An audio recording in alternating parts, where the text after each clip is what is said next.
aktivistkinja inicijative i online platforme Za tebe važno i zaista mi je neizmjerno drago što mogu da vas sve pozdravim ispred Omladinskog centra Opens, koji je naš domaćin i ujedno organizator današnje tribine pod nazivom Pripazi na ton, doprinos medija prevenciji suicida. Svetski dan prevencije suicida se, kao što znate, obeležava 10. septembra.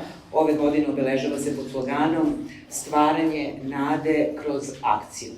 Iskreno se nadam da će današnji razgovor sa našim dragim panelistima, kojima od srca zahvaljam što su se odazvali našem pozivu, da ćemo kroz današnji razgovor, na koji vas pozivam da zaista budete aktivni, dakle, slobodno ne čekajte one forme, da se ne držimo striktno onih uštobljenih formata, šta god želite da pitate, imate sjajne sagovornike koji mogu da vam odgovore, dakle, uključite se aktivno u ovu diskusiju, za koju se nadam da ćemo i na ovaj način doprineti tome da skrenemo pažnju šire javnosti, a posebno medija, koliko je zaista od krucijalne važnosti da budu svesni svoje odgovornosti kada izveštavaju o tako osetljivim, teškim temama kao što je fenomen suicida. I pre nego što vam predstavim naše paneliste, htela bih da kažem da je današnja panel diskusija jedna u nizu aktivnosti koje se sprovode u okviru kampanje Pripazi na ton, pripazi na klik, koju zajedno sprovode Omladinski centar Opens, Centar Srce, inicijativa Za tebe važno, a sve to uz podršku Instituta za javno zdravlje Vojvodine. Evo da skratim sad pa predstavim naše paneliste. Tu su pre svega Tanja Bokun, psihološkinja ispred Centra Srce. Centar Srce, za one koji ne znaju, je nevladina volonterska organizacija koja se, evo još malo pa pune 3 decenije, bavi pruženjem podrške osobama u krizi i prevencijom suicida.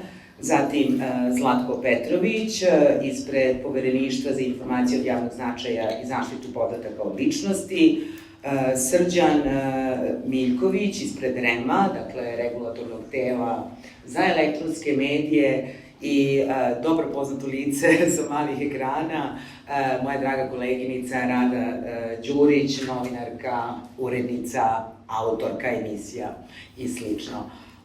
Na samom početku, pre nego što dam reč Tanji, htela bih da vas podsjetim da je, dakle, suicid jedan globalni fenomen koji ne mimoilazi ni jednu zemlju sveta, pa tako ni Srbiju.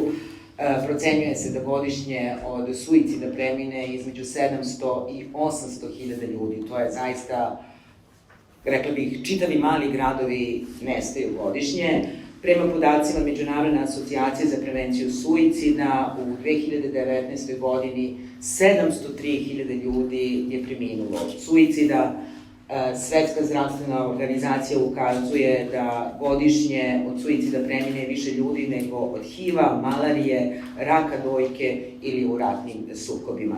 Kada je reč o populaciji mladih, to je nešto što zaista zabrinjava, iako se primećuje, čini mi se, poslednje 2 godine blagi pad stope suicida, podaci Svetske zdravstvene organizacije kažu da je suicid 4. uzrok smrti u populaciji mladih između 15 i 29 godina. Mislim da su ovi podaci, kada se ovako čuju, u glavama obično imamo samo brojke. Setite se da iza svakog tog broja, iza svake te statistike stoji imenom i prezimenom jedno ljudsko biće koje je, nažalost, se odlučilo na takav korak.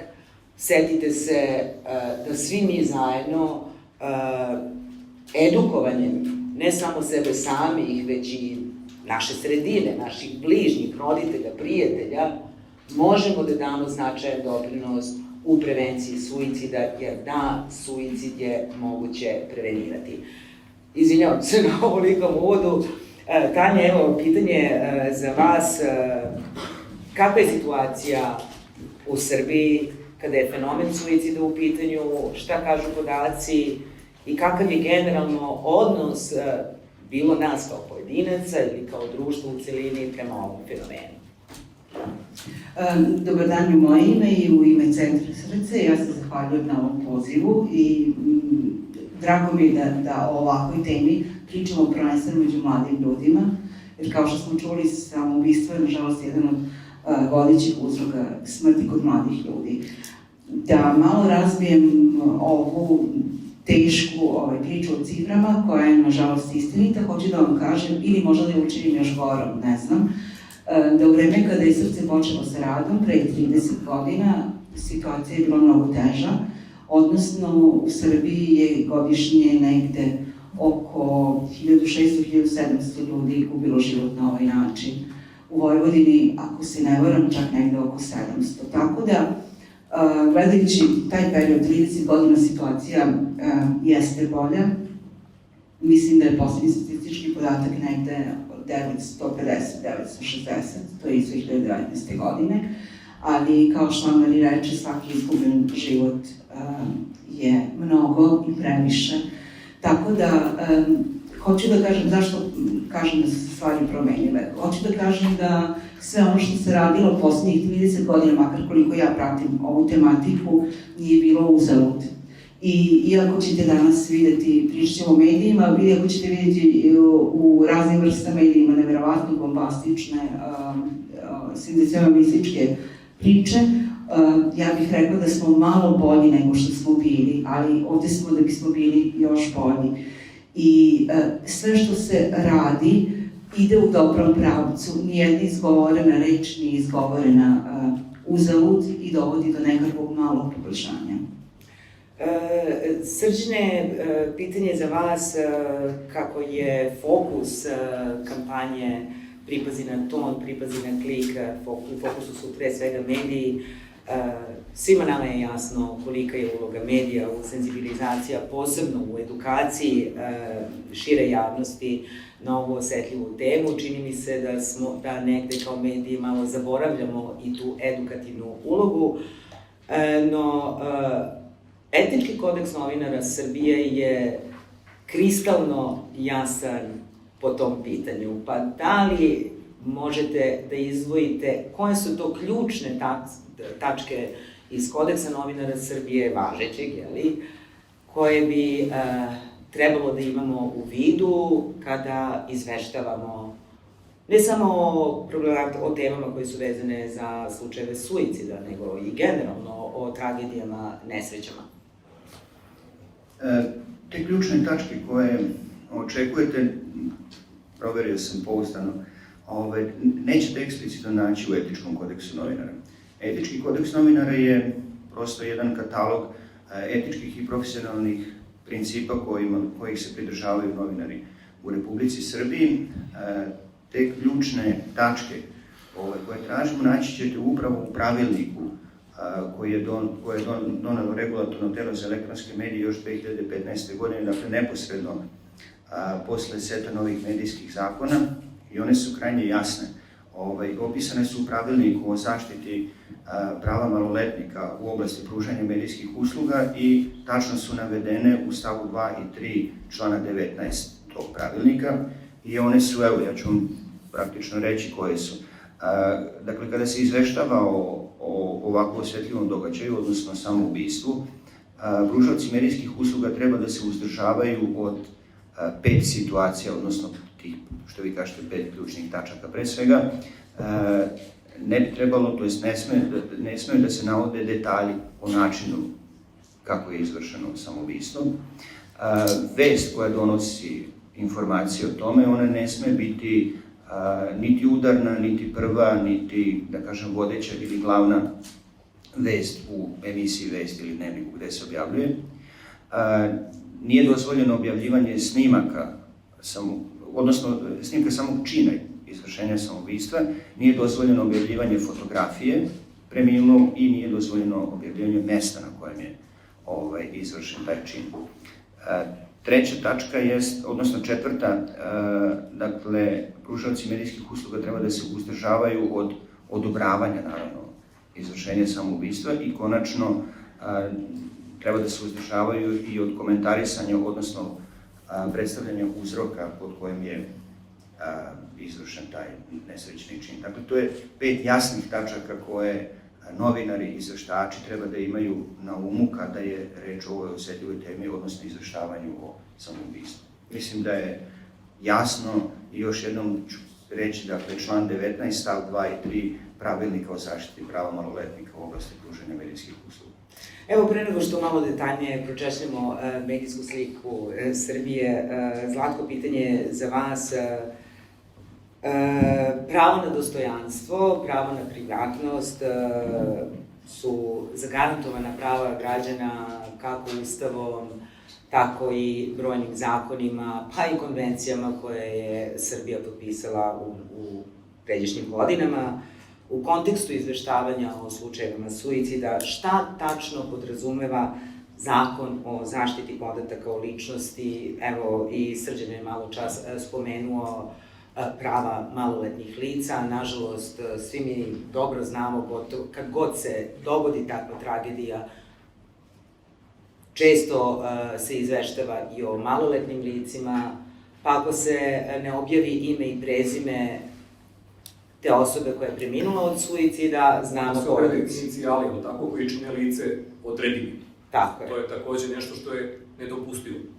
A kad govorimo o zakonu koji se ja bavim, to je Zakon o zaštiti podataka o ličnosti, tu treba imati na umu dve stvari. Prva stvar, da se Zakon o zaštiti podataka o ličnosti ne odnosi na podatke preminulih lica. Tako da podaci o licu koje je izvršilo samoubistvo više nisu pod zaštitom našeg zakona. Međutim, lice koje je pokušalo samoubistvo i povodom toga evidentiraju se tu nekakve podaci o ličnosti, je pokušalo samoubistvo, da mu je utvrđena nekakva psihijatrijska dijagnoza i tako dalje, oni su pod zaštitom podataka o ličnosti. Sad, kaže naš zakon da se na podatke koji se objavljuju u medijima ne odnosi najveći deo Zakona o zaštiti podataka o ličnosti. Što znači da poverenik nema nadležnost prema medijima kada mediji tako nešto objavljaju. Međutim, ako mediji recimo objave podatke koji potiču iz zdravstvene ustanove, onda poverenik sprovodi nadzor prema toj zdravstvenoj ustanovi ili policiji ili bilo kojoj drugoj službi koja je te podatke mogla neovlašćeno dati i preduzima mere prema njima. Ovde bi trebalo napomenuti da ipak ovi podaci nisu u potpunosti bez zaštite.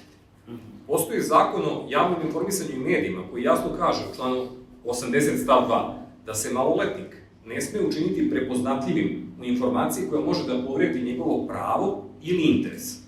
Isti zakon kaže da nadzor nad primjenom ovoga zakona vrši ministarstvo nadležno za poslove informisanja, a ovde kod vas u Novom Sadu postoji pokrajinska uprava i postoji poseban sekretarijat koji se bavi upravo informisanjem. I oni su nadležni. I takođe je propisan i prekršaj, pa kaže novčanu kaznu od 50 do 150.000 dinara, kaznit će se za prekršaj odgovorni urednik medija koji učini prepoznatljivim maloletnika u takvoj jednoj informaciji. Ovde, posebno kada govorimo o samoubistvu kao fenomenu, tako, ne smemo da izgubimo iz vida ne samo medije, već i kompletno stanje u kojem se mi danas nalazimo, a koje podrazumeva virtualno okruženje u kojem borave mladi, uticaj društvenih mreža na kojima se nalaze mladi. Ja ne znam da li ste recimo ispratili, prošle godine je bio jedan sjajan dokumentarno igrani film koji se zove Društvena dilema, gde upravo se o uticaju društvenih mreža izjašnjavaju ljudi koji su pravili društvene mreže. Pa jedan psiholog sa Njujorškog univerziteta koji objašnjava i kaže da od 2012. godine, 13. godine, kreće nagli porast izvršenih samoubistava kod mladih ljudi. I kaže kod starijih tinejdžerki je porastao za 62%, zahvaljujući uticaju društvenih mreža. A kaže kod dece između 10 i 14 godina 3 puta više. Sa druge strane, moramo da imamo na umu takođe koji se to kulturni obrasci nameću nama, jel tako? A koji mogu slobodno da kažem da promovišu psihička oboljenja koje vode u suicid. A to su upravo formati tipa reality programa, gde imate ljude koji zaista imaju ozbiljnih zdravstvenih duševnih problema, a koji se tamo nalaze. Jer kaže recimo doktor Richard Lehman, kaže, produkcija često bira ljude koji su psihički nestabilni, jer to program čini zanimljivijim. Pa, izvinite što vas prekidam. Ono pitanje je za Srđana. Dakle, mi de facto imamo 24 sata dnevno mogućnost da pratimo reality program putem kablovske televizije. Većina građana Srbije ima Da li REM i koliko reaguje, i ako reaguje, zašto ne? Ne reaguje, zašto ne? Pa reaguje naravno, mislim, ne znam da li sam rekao vama ili izjavi za Al Jazeera, dakle, služba za nadzor i analizu, dakle, radi svoj posao u smislu da gleda, nadzire, radi monitoring i analizu programa svih pružalaca medijskih usluga sa nacionalnim pokrivanjem i javnih medijskih servisa, 24-časovni program svih 365 dana u godini i naravno, kada naiđemo na prekršaj bilo koje odredbe medijskog zakona, mi reagujemo, sastavljamo izvještaj, dostavljamo savetu i on donosi odluku na način kako mu zakon to omogućava. Dakle, regulatorno telo za elektronske medije ima zakonsku mogućnost da izriče samo 4 mere. To su opomena, upozorenje, privremena zabrana emitovanja konkretnog programskog sadržaja i konačna mera, to je oduzimanje dozvole. Tako da mi reagujemo u tim situacijama. Kad je konkretno u pitanju izveštavanje o samom činu samoubistva, imamo događaj iz 3. februara ove godine kada je maloletnik izvršio samoubistvo i mi smo kod svih posmatranih pružalaca medijskih usluga naišli na kršenje tih odredaba koje regulišu način izveštavanja o suicidu. Jedino nismo videli povredu kod RTS-a, dakle jedino RTS pravilno izveštavaju o tom događaju, a i Pink, i Prva, i Happy, i TVB 92 su se ugrešili o pročitane odredbe člana 19. pravilnika i u skladu s tim REM je reaguje tako što je uputio uputstvo pružalcima medijskih usluga da prosto moraju da obrate pažnju kako se o tom događaju izveštava i uputila ih na član 19 pravilnika.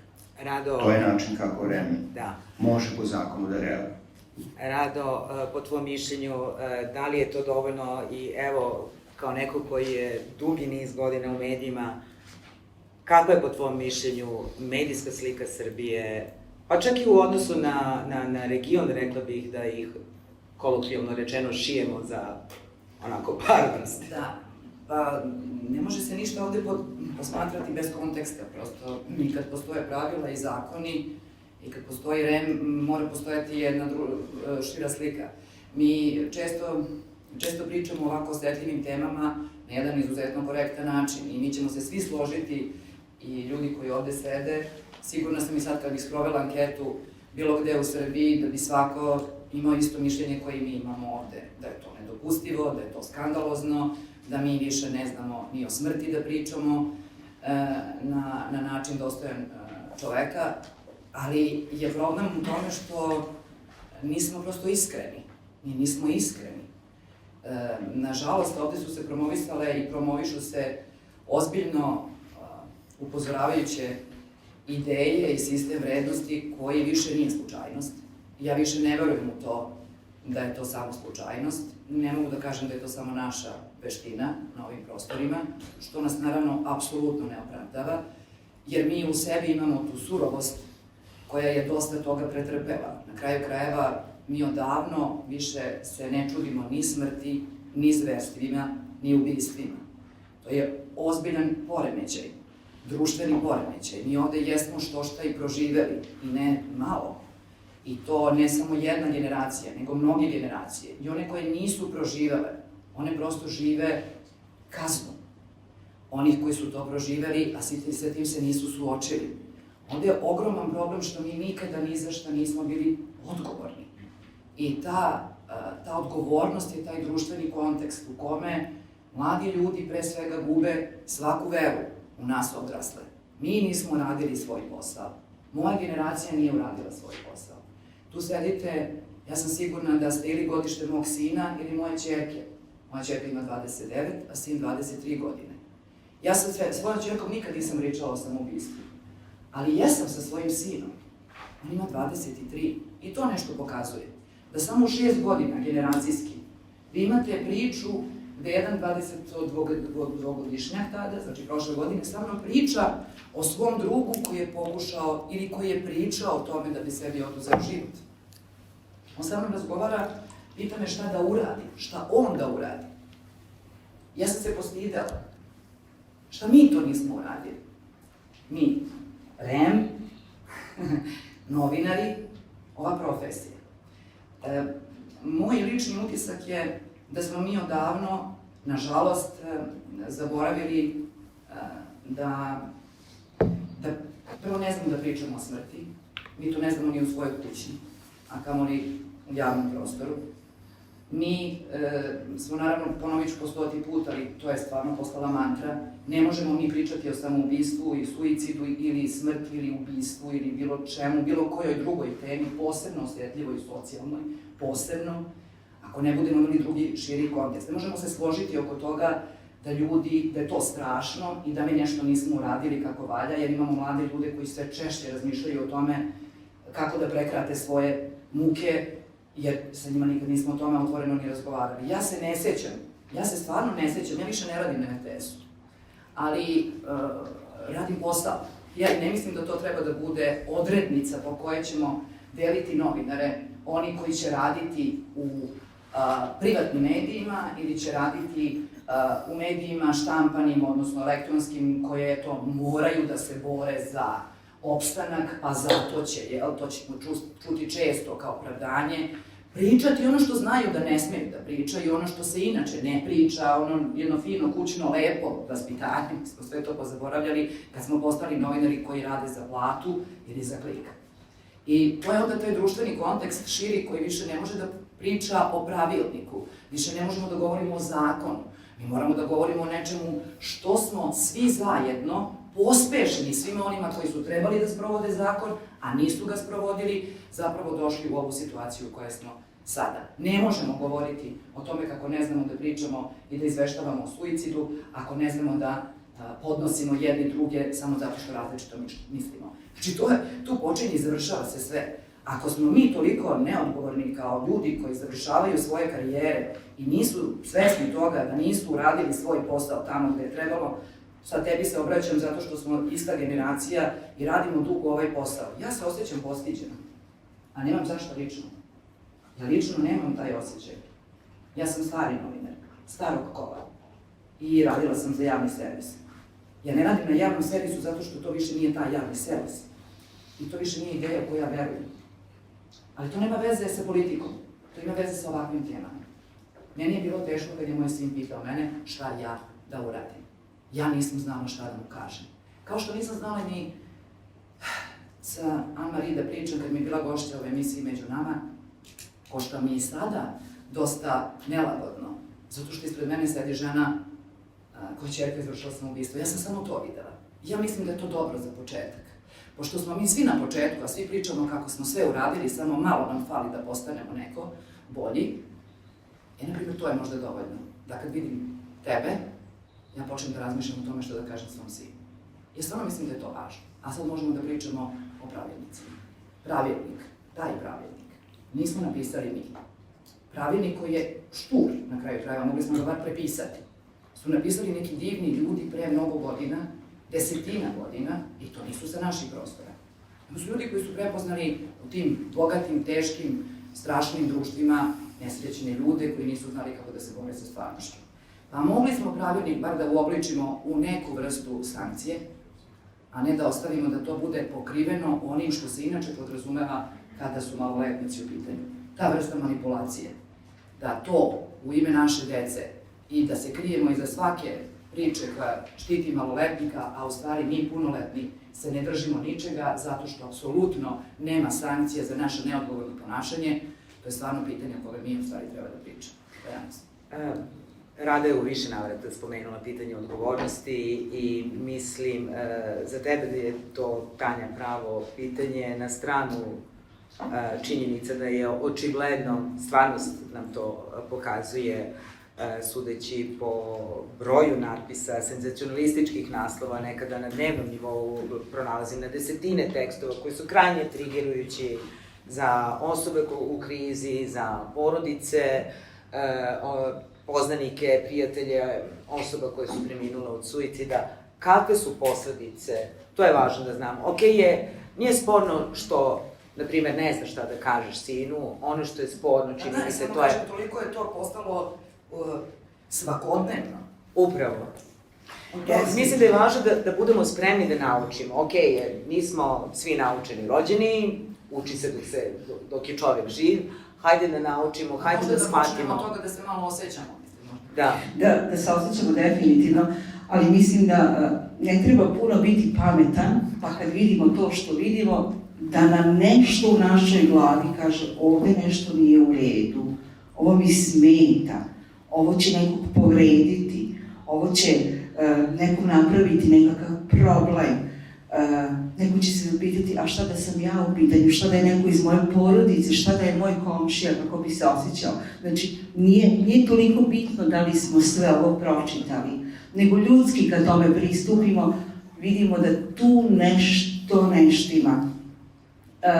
Svi koji se bave psihologijom ili čak i nekom drugom društvenom naukom, verovatno su slušali Werterovom efektu, svojim žurnalistike sigurno.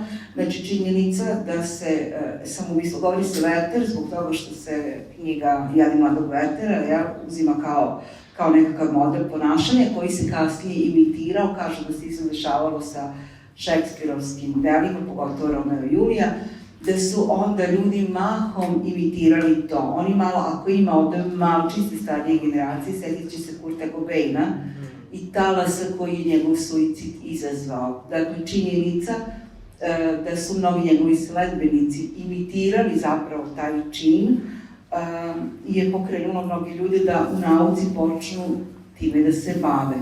I to da ne treba, ovo što smo već čuli, izveštavati o detaljima, načinu, mestu, stavljati fotografije, nagađati razloge ili ići okolo pa pitati familiju i komšije šta se desilo i to pola sata nakon što je izvršen suicid. Dakle, ja ne znam koji novinar može da očekuje objektivan i tačan odgovor u tom trenutku.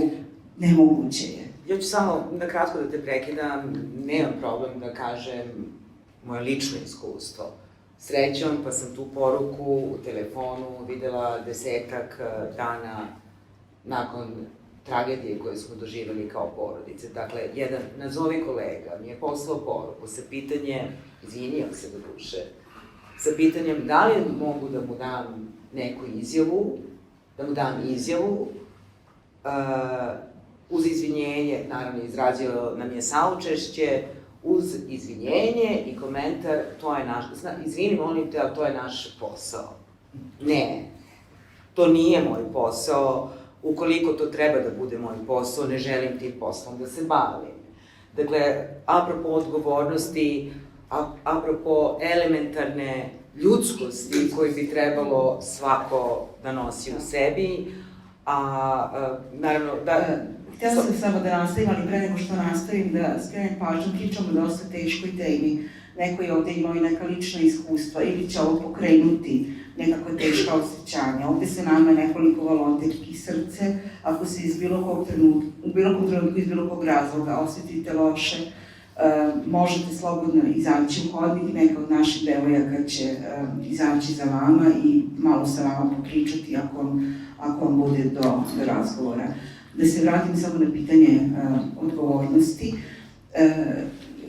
Htjela sam da kažem da nekako to razmišljanje šta radimo prema dignitetu osobe koje se to desilo i osjećanjima porodice i okruženja, svi inače razmišljamo, nemoguće da ne razmišljamo o tome. I onda zašto se kampanja tako i zove? Zbog toga što je to uzastopno kliktanje na senzacionalistički naslov nekom donosi profit, znači donosi novac, činjenica da vi grebete na takav način po toliko bolnoj i tragičnoj temi. Ta vrsta odgovornosti, naravno, postoji u svima nama, kod nekog manje, kod nekog više nije važno, ali mislim da sama svest koja bi trebalo da se razvija u tom pravcu, da je naša odgovornost, naša druga odgovornost novinara da pruža tačnu informaciju, odgovornost psihologa da edukuje, odgovornost volontera srca i nekih sličnih da pomogu ljudima koji se nalaze u takvoj situaciji. Dakle, te male odgovornosti kada daju nekakvu kritičnu masu, neke velike odgovornosti, mislim da ćemo biti bolji kao društvo. Evo, pitanje je i za Zlatka i za Srđana. Kada pratite medije, posebno štampane i online, gde su, čini mi se, najčešća kršenja svih mogućih i zakona i protokola, često su targetirani novinari, da ih tako nazovem, terenci, kao glavni krivci. Da li su glavni odgovorni, odnosno kolika je odgovornost glavnih i odgovornih urednika, vlasnika medija koji ne čine ništa i da li postoje ikakvi mogući mehanizmi van domena vašeg delokruga rada koji bi prosto naterali, pod navodnicima, ili barem uputili one koji zapravo daju zeleno svetlo na neki naslov da to ne čine na način na koji čine? Pa, ne verujem da van prava ima nekakvog delotvornog mehanizma. Taj mehanizam se pretpostavljeno zove moral, kućno vaspitanje. To su stvari na koje vas niko ne može naterati. Međutim, pored tih novinara, terenaca koji rade za tu dnevnicu, tako, i profit koji dobijaju ti, jel tako, vlasnici, tako dalje, ipak ima neko koji je mnogo odgovorniji. To je publika. Jer vi svaki put kada kliknete takve vesti ili kada date tih 20 dinara, kupite te novine, vi postajete saučesnik. Oni bi moć izgubili. Oni bi moć izgubili ako ne bi imali tih klikova, ako ne bi imali svega toga. Ja se bojim da izvinite što vas prekidam, samo da ne bude malo zamena teze. Ja prosto, evo, dozvolite mi da budem krajnje subjektivna, ja ne pristajem na tu frazu narod voli to da čita. Ne, narod će da čita ono što mu se servira. Što bi rekao jedan moj stari dobri prijatelj kad je krenuo onaj turbo folk i oni užasi, na stranu, tužno poštovanje naravno prema tim umetnicima i toj vrsti muzike, prijatelj mi je rekao, znaš kako, Anči, kad bi RTS, kad bi Radio Beograd puštao 24 sata klasičnu muziku, 5 godina zaredom, samo to i ništa drugo, pa mi bismo svaki stav, ne znam, Beethovena, Mozarta ili koga god znali napamet. Naravno, ne treba ići tako daleko, ali to želim da kažem. Slažem se, međutim, sa druge strane, mogućnost izbora postoji uvijek. Ne morate kupiti novine na kojima se nalazi ubijeno dete. Ili neko ko izašao samoubistvo. Kupite nekakve druge novine. Pogledajte nekakve portale koji poštuju zakon. Pogledajte, pročitajte TV kanale, gledajte koji na pristojan način, na moralan način izveštavaju. Ovdje je stvar koja pokreće profit. I taj profit koji se zaradi od objavljivanja podatka o maloletnom licu koji izvršao samoubistvo je mnogo, mnogo veći od te prekršajne kaznice od 150.000 dinara, pretpostavljam. Tako da je to ono što preteže. Takve stvari ne bi smele da se dešavaju zato što pre svega uništavaju privatnost tih lica.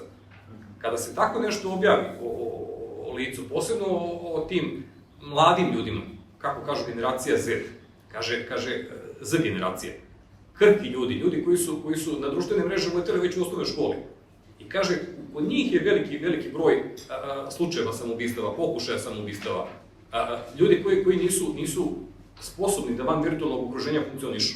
Kada im servirate takve sadržaje, onda možete samo da zamislite šta ćete dobiti kao proizvod, a proizvod neće biti lep nikako. E sad, odgovornost je tu porodice, roditelja. Ne bi trebalo kao roditelji da dozvolite da vaše dete vidi da gledate takve reality programe, da čitate takve novine. Jer vi ste njihov model. Dovoljno je da možete ulicom na kioscima, znam kako se ne možete ih zaštititi. Ja svaki put kad prođem pored kioska, ja prođem, bacim oko onako krajičkom oka i kažem ne, učinilo mi se. Vratim se nazad, pročitam i ja sam zatečen. Ja ne mogu da verujem šta sam pročitao. Sledeći dan već mi je malo lestvica malo podignuta, već mi je to normalno. Stvari koje se danas objavljuju u novinama, pre 10 godina ili ne daj Bože pre 30 godina, bi bile nezamislive. Stvari koje smo na televiziji gledali kao deca 80. godina, ja sam bio dete. Takve stvari, ovo što se danas dešava, ne bi moglo da bude zamislivo. To je ono što je problem i što je, da kažem, nešto što uništava privatnost mladih generacija. I to je ono što praktično čitav sistem društvenih vrednosti ubija. Jer vi ako ste spremni da zarad profita izveštavate, mi smo imali jako morbidnih situacija u službi poverenika. Situacije gde se izveštava o smrti trogodišnje devojčice koja je bila silovana. Zamislite tako nešto. Ja odlazim na teren i u postupku nadzora utvrđujem da su svi podaci koji su izneti u novinama izmišljeni. Da je sve izmišljeno, da je neko sedeo u novinama i izmislio detaljan iskaz silovanja i ubistva trogodišnje djevojčice. Pa gde će im duša? Tu nema zakona, tu zemaljski zakoni padaju u vodu. I vi očekujete sad nekog suda, nekih 150.000 dinara, tog posla nema ništa. A i da bude, opet je profit koji se od toga zgrne mnogo veći. Ali to je sad pitanje, izlazimo van domena prava, znači kako mi kao društvo možemo međusobno funkcionisati i koje vrednosti možemo promovisati, a to ste u pravu, tu su upravo mediji, neko ko je jako odgovoran.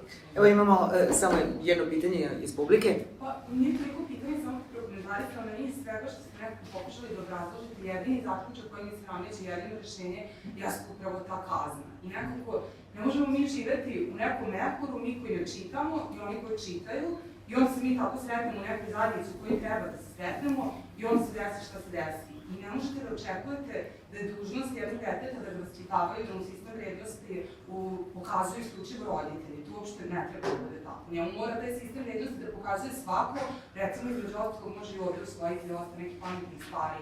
Tako da, mislim, ne znam, ne vidim ni jedno moguće rešenje, ne mogu da verujem da vi vidite, a da nije u pitanju kazna koja ako bi se dugo primenjivala i odgovorno i u visokom iznosu morala bi dovesti do nečega. Hvala vam najlepša konstataciji, međutim, iz ličnog iskustva imam poprilično staža, nekih 20 godina, znam da mnogi postupci koje mi iniciramo zastarevaju pred prekršajnim sudom, da ruka pravde nikako da stigne te prekršioce. I to je ono što je problem. A opet vam kažem, ta kazna je kaznica. Jako mali iznos u odnosu na ono što je prihod, što prihoduješ od kršenja zakona. I onda praktično dolazite u situaciju da ljudi kažu, pa dobro, koliko je kazna moguće, 150.000 dinara, koliko ćemo zaraditi, bar 2 miliona, uštedi. Ali kažem, od porodice sve kreće. Da su prave vrednosti usađene tim ljudima koji se bave tim poslom, pa oni to ne bi radili. Ja ne znam da li bi iko, ne znam da koji novac bi neko od vas novinara tako nešto radio. Čovjek se kvari, ne treba da mu bude dozvoljeno da živi u tako nekom To je sad pitanje političke volje, kako mi hoćemo naše društvo i našu državu da uredimo. Politika.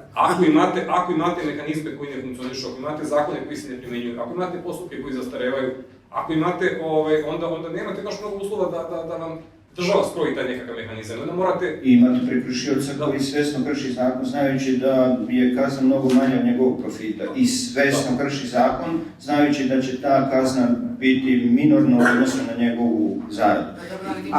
Mehanizam u ruci da ukinete... Ne, jasno. Ne, ali mi nikad to nismo uradili, izvinjavam se, ali mi stvarno to nikad nismo uradili. Mislim, ja znam, ja dolazim iz javnog servisa, sad radim na kablovskoj televiziji, ja dobro znam, zato što hoću da to znam. Moje kolege mlađe nemaju pojma razliku između javnog servisa i kablovske televizije. Nemaju pojma. Evo sad anketiram mlađe moje kolege koji dolaze, ja se izvinjam, ja toliko volim tu mladost i toliko želim. Ali mene to nije bitno, to nije više važno, zato što se prvo ovim temama retko koji mladi novinar bave. Zašto? Zato što je neisplativa tema, zato što neće postati poznat, zato što neće zaraditi novac na toj temi, neće time da se bave mladi ljudi.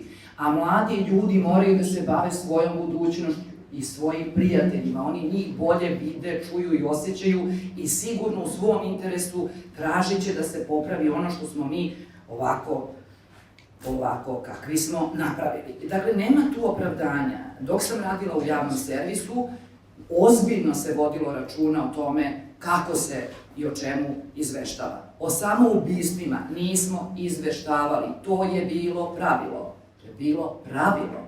Na nacionalnoj frekvenciji sam odatle otišla pre 2 godine. To je bilo pravilo. Ne razumem zašto javni servis i bilo koja nacionalna frekvencija nema isti tretman kad su ovakve teme u pitanju. Ne može da nema, zato što iza Pinka stoji privatni kapital, a iza javnog servisa stoji novac građana Srbije. Je li to razlog? Je to jedini razlog? Jer to onda znači da, gospodo draga, mladi ljudi, vi što gledate Pink, pa što da vam kažem, ako krenete da se ubijate i samoubijate, prosto ne znam šta da vam kažem, to vam je dozvoljeno u ovoj državi, zato što je nekome dozvoljeno da ima nacionalnu frekvenciju gde to može da je unovči, jer nema mehanizma da je ukinemo. Ne znam da me razumete, neću još da budem ljuta, ja dolazim, nikad neću razumeti priču o tome kako javni servis i bilo koja druga nacionalna frekvencija, televizija sa nacionalnom frekvencijom, mora da ima, ne bi trebalo da ima iste aršine. Po čemu? To su teme oko kojih nema zbora i nema pregovora. Mi možemo da pričamo o tome da će neko da podržava politiku nekoga, ali mi ne možemo da pričamo o ovakvim temama na način na koji pričamo. Te sve teme i ovo što se nama danas događa samo su odraz političke volje, samovolje ili nevolje. I to je bilo 30, 40, 50 godina unazad. Ništa se nije promenilo. Ovi mladi ljudi su 21. vek. Mi smo 20. Ne razumemo se. A ne dozvoljavamo im da oni pričaju o svojoj budućnosti i svojim temama u okvirima kakvi oni vide. Ako neko ko ima 29 godina, koleginica kaže, da ona vidi samo to kao kaznu, ona zna zašto to kaže. Ona sigurno zna šta to znači, jer dolazi iz svoje generacije. Ona neće ovakvu zemlju, hoće drugačiju, a shvata da ne može da se rodi ponovo, nego mora neko da uradi to umjesto nje. Mislim, svaka tema je ovakva, a ova je posebno bolna. Svaka tema. Ova je tema, to su naše deca. Zato sam ja ovako uzbuđena. A inače, ne postoji tema u našem društvu oko koje ne bismo baš na ovaj način pričali. Ali da ne zaboravimo, da ne govorimo samo o elektronskim medijima, činjenica je, mislim, svi smo odrasli ljudi, manje više, za nas koji smo iz medija, činjenica je da tabloidi koji idu na clickbaitove, kod njih su najveći oglašivači, uključujući i državne firme. Sve dok, da li je moguće da u ovoj zemlji, odnosno ja želim da verujem da je moguće da shvatimo da postoje neke teme koje su od javnog značaja, od javnog interesa, javno zdravlje, zdravlje, mentalno zdravlje, zaštita, unapređenje mentalnog zdravlja, pa samim tim i prevencija suicida, je valjda nešto što se tiče svakog od nas pojedinačno. Suicid, to će Tanja može bolje da objasni, znači nije samo stvar pojedinca, stvar je društva u celini. Jedan suicid, nedavno sam čitala neko istraživanje koje kaže da jedan slučaj samoubistva pogađa u proseku između 120 i 130 osoba. Znači, tu su članovi porodice, šira familija, prijatelji, poznanici, kolege. Znate šta je to 120 ljudi u proseku? Kada se zna da na svakih 45 sekundi negde u svetu neko premine od suicida. Mi zaista, i to je cilj ove tribine, zaista želim da verujem da možemo, da imamo dovoljno i snage i motivacije da konačno podvučemo crvenu liniju. Izvajam samo pitanje za to pravilo o neizveštavanju suicidu. Da li je to baš dobra ideja? Zato što ono kao da krijemo upravo tu statistiku o suicidu, mislim je važnije na koji način izveštavamo o tome, zato što je upravo važna ta tema o mentalnom zdravlju, o tome da se promoviše više i češće. Da, kad sam rekla da mi nismo izveštavali o samoubistvima, to podrazumeva da u momentu kada se dogodi, ja dolazim iz dnevno kad sam govorila o Beogradskoj kronici, to je emisija koja je bila dnevno aktualna emisija. Dakle, u slučaju, evo sad da vam prepričam, ako se desi da dobijemo, i to je isto čudasno, da dobijemo dojavu da je neko skočio sa mosta, to se tako kaže kolokvijalno, jer mi imamo obavezu da proveravamo šta se događa u gradu, ne bismo mogli da znamo, a moramo da proveravamo, u to vreme smo i danas valjda je tako, proverava se od izvora koji su pravi izvori, relevantni, to su uglavnom ustanove. Tu smo, ja mi servisi moraju tako da dolaze do informacije, sad ne znam da to rade, ali morali su, ja sam tako dolazila do informacije. Tako bi svi. Pa naravno, dakle, to je prvo taj izvor. E sad, u tom kontekstu kažem, kada znamo da je pokušaj samoubistva, o tome nismo u tom danu izveštavali, baš zato da se ne bismo ogrešili i o pravilnik, i o porodicu, i o prijatelje, u jednom širom društvenom kontekstu. Ali ja moram to da kažem, i tu si, izvinjam se što smo sad ti na ti, mislim, ali ja inače kao ti govorim svim prijateljima. Hoću da ti kažem da to je deo onoga što sam htjela verovatno kasnije da izgovorim, a to je da mi u stvari uopšte o tome i ne pričamo unapred.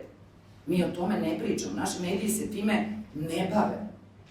Ne samo oni koji baš i ne moraju, jer možda i ne moraju, ovi koji sad, mislim, su osnovani privatnim kapitalom, ljudi imaju neku svoju drugu ciljnu grupu, ali se javni servisi time ne bave. Ne bave se na pravi način. Zaista se ne bave.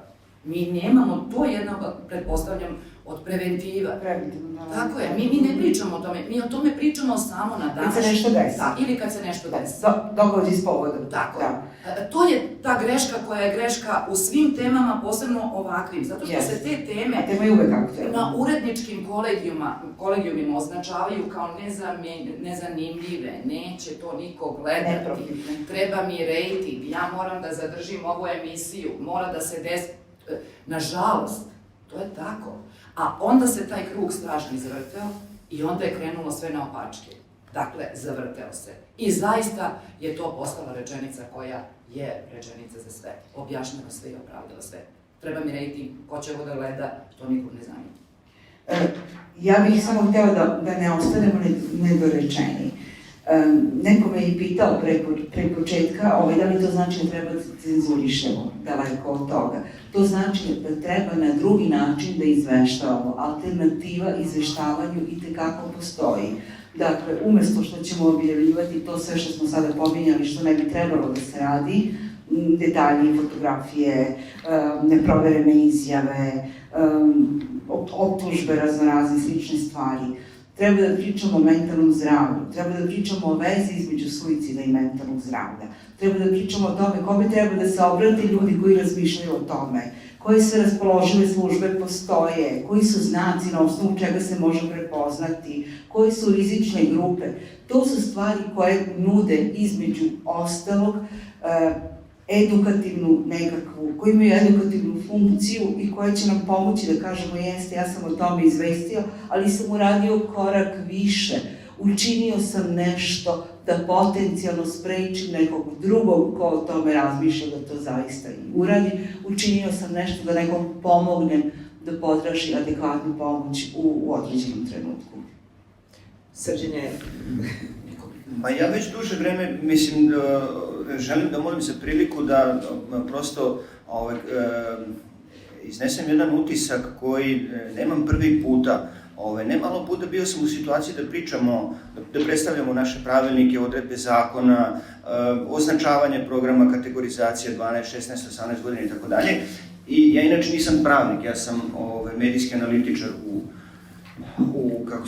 u regulatornom telu, ali prosto radim sa odredbama zakona i prosto znam ih i program upoređujem sa zakonom.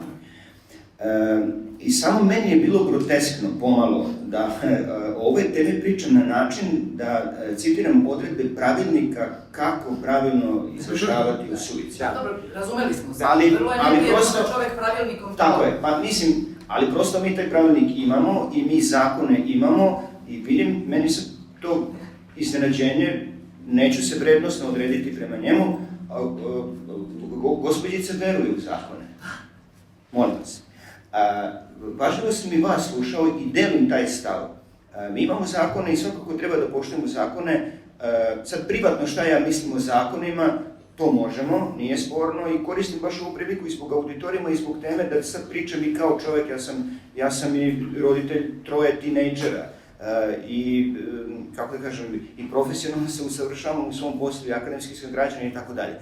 Dakle, imam stavove koji su i profesionalni i ozbiljni, utemeljeni, slojevita sam ličnost kao i svaka druga i ne posmatram stvari samo kao, kako da kažem, ograničeni medijski analitičar, mada to nije ograničen posao, to je poprilično ozbiljan i odgovoran. Ove teme su u stvari, to me je podsjetila gospođa Rada, to su teme kulturološke i civilizacijske. Mi možemo pričati o zakonima i treba da imamo zakon i da u zakonu jasno piše šta sme, šta ne sme. Ali uvek će nas situacija demantovati pa će zakon trčati za praksom i puniti se novim situacijama koje je izmaštala nečija, možda, izvinjavam se na izrazu po znacima navoda, i perverzna mašta da doaka tom zakonu, ali prosto priroda regulative je takva kakva jeste. Ovo je kulturološka civilizacija, identitetska, kako god hoćete, tema koja podrazumeva, kako da kažem, pitanje je da li smo mi, neko je spomenuo termin, ljudi sa dušom. Kako mi kako mi pristupamo stvarnosti i činjenicama, bez obzira da li smo i kakvi profesionalci i da li služimo kapitalu ili ne služimo kapitalu ili se finansiraju iz budžeta ili odavde ili odande. Mislim,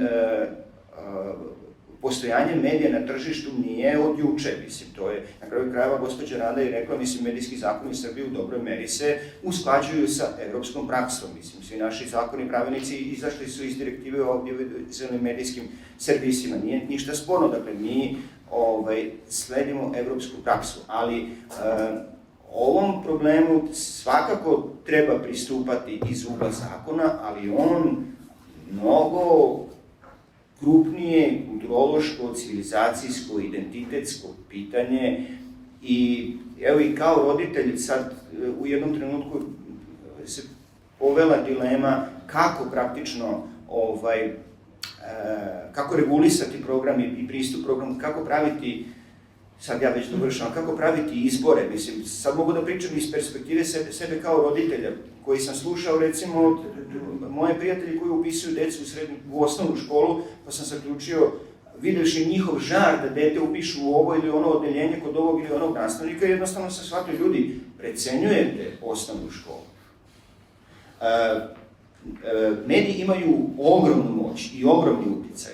Mislim, da, posle romana Jan i mladog Wertera usledila je serija samoubistava po celoj pismenoj Evropi.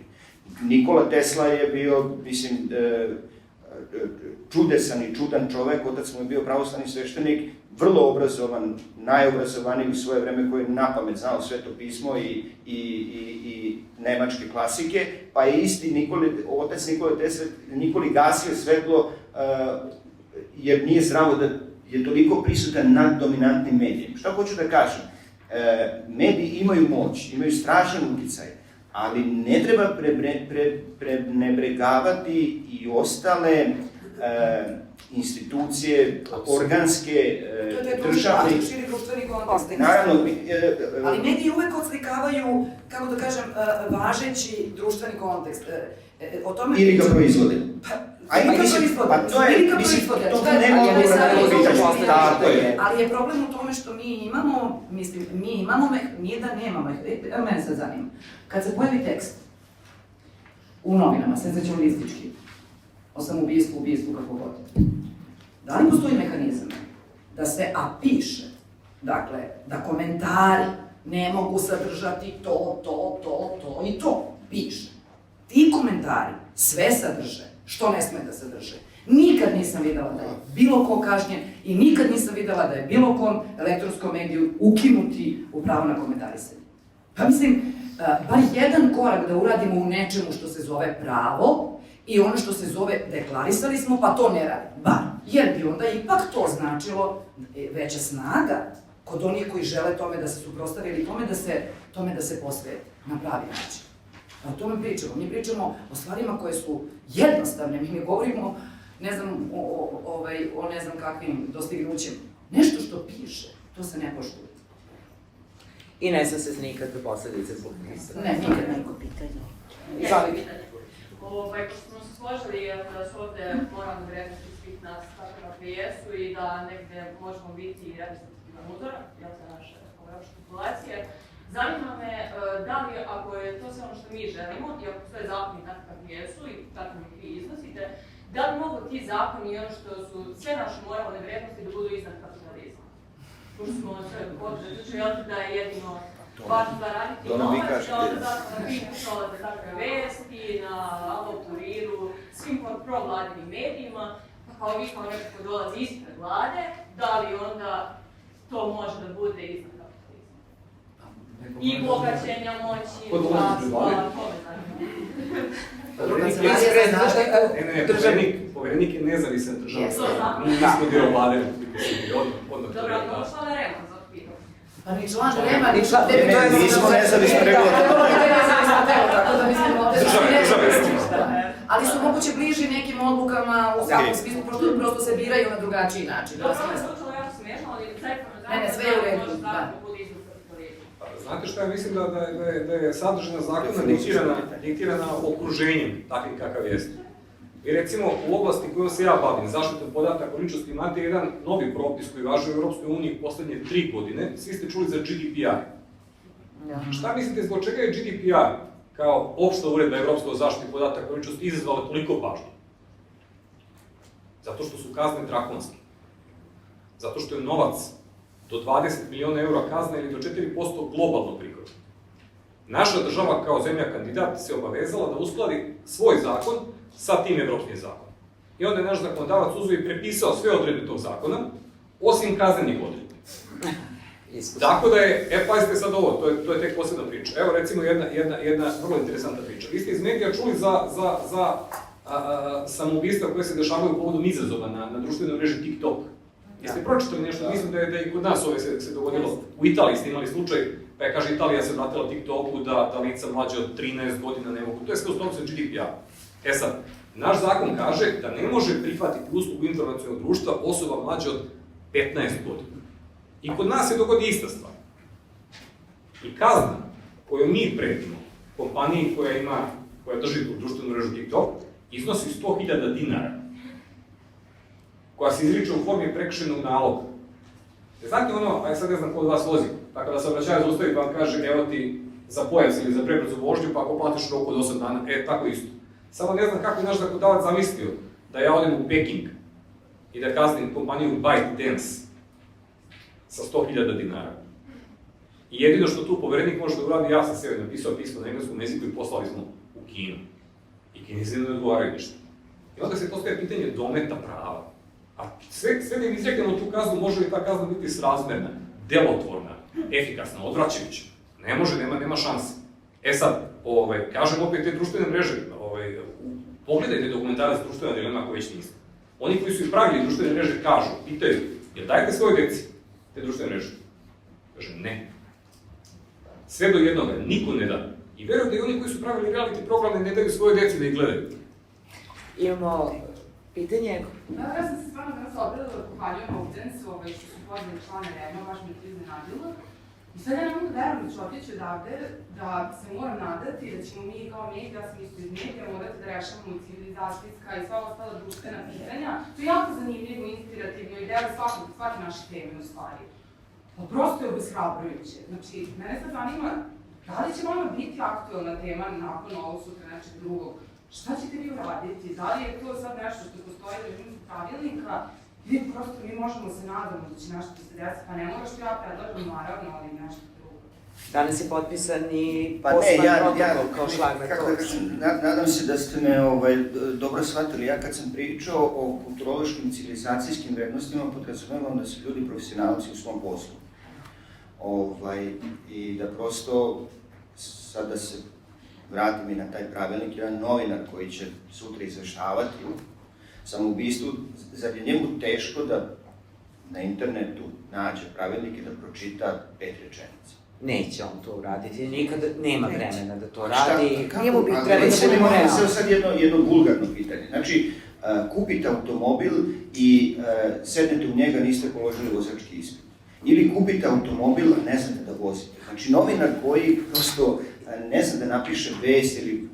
Ja mislim da je, izvinjavam se, ja mislim da je najmanji problem naravno, svaki novinar snosi načelno, nikako da me ne shvatite da... Novinari, da, svako nosi svoj deo odgovornosti, ali zna se ko piše naslovnu stranu, zna se ko daje zeleno svetlo, sve dok, kad govorimo o tome da to treba posmatrati u društvenom kontekstu, ali sve dok na svaki, ne mora na svaki, jednomesečno bih volila da vidim ministra zdravlja, ministra obrazovanja, ministra kulture i informisanja, ministra rada i socijalne politike, REM, Savet za štampu, Institut za javno zdravlje, Institut za mentalno zdravlje i tako dalje, sve nadležne institucije. Mi smo početkom jula, 8. jula je bio održan društveni dijalog na temu zaštite mentalnog zdravlja. Jedini benefit, a to nemam problem, uvek kažem ono što mislim, je bio taj što su organizacije civilnog društva imale priliku da se međusobno upoznaju. Epilog tog društvenog dijaloga na temu zaštite mentalnog zdravlja je bio opet jedan papir, obavezujuća uputstva, gde se ne zna, ja nisam tamo dobila tačnu informaciju ko, kad, šta, kako, u kom roku i ko će da radi evaluaciju. Mi i dan danas ne znamo ko treba da sprovodi taj famozni nacionalni program o zaštiti mentalnog zdravlja koji je usvojen krajem 2019. za period 2019-2026. Znači 2019. Ćao, ona je prošla, bližimo se kraju 2021. Jedini put kada su svi nadležni i institucije reagovale povodom neprofesionalnog, senzacionalističkog, ja bih rekla, izvinjavam se ako ne želim time nikoga da uvredim, krajnje lešinarskog izveštavanja bio je slučaj otmice maloletne devojčice. Podneli smo krivičnu prijavu, malčak i drvir. Jeste. To je jedini put kada su svi listom reagovali. Pri tome, javnost je ostala uskraćena za informaciju kako je moguće, odnosno ko je odgovoran za fotografije devojčice iz saniteta. Ne moramo se baviti kriminalistikom, vrlo je jasno zaključiti, odnosno vrlo se lako moglo saznati ko je bio u sanitetu, policija je bila na licu mesta, niko nije za to odgovarao i mi ne znamo. Evo, ako dozvolite, u tom konkretnom slučaju se dogodilo nešto mnogo gore od te fotografije iz saniteta. Dogodilo se to da je kompletan iskaz Tačno, to je bilo. Se našao u novinama. I verujem da je taj dan tiraž tih novina jako su mnogo zaradili na tako nešto. Mi smo sproveli ispred poverenika postupak nadzora i bili smo u policiji, bili smo u tužilaštvu. Uzeli smo taj iskaz, uporedili ga sa onim što piše u novinama i za razliku od ovog prethodnog slučaja, ovdje je sve bilo tačno. To znači da su lični podaci, žrtve o tih 7 dana iživljavanja tog okrivljenog nad tom devojčicom su se našli u novinama. Na taj način je povređena privatnost, povređeno je dostojanstvo, kako te devojčice, tako njenog okruženja, porodice i tako dalje.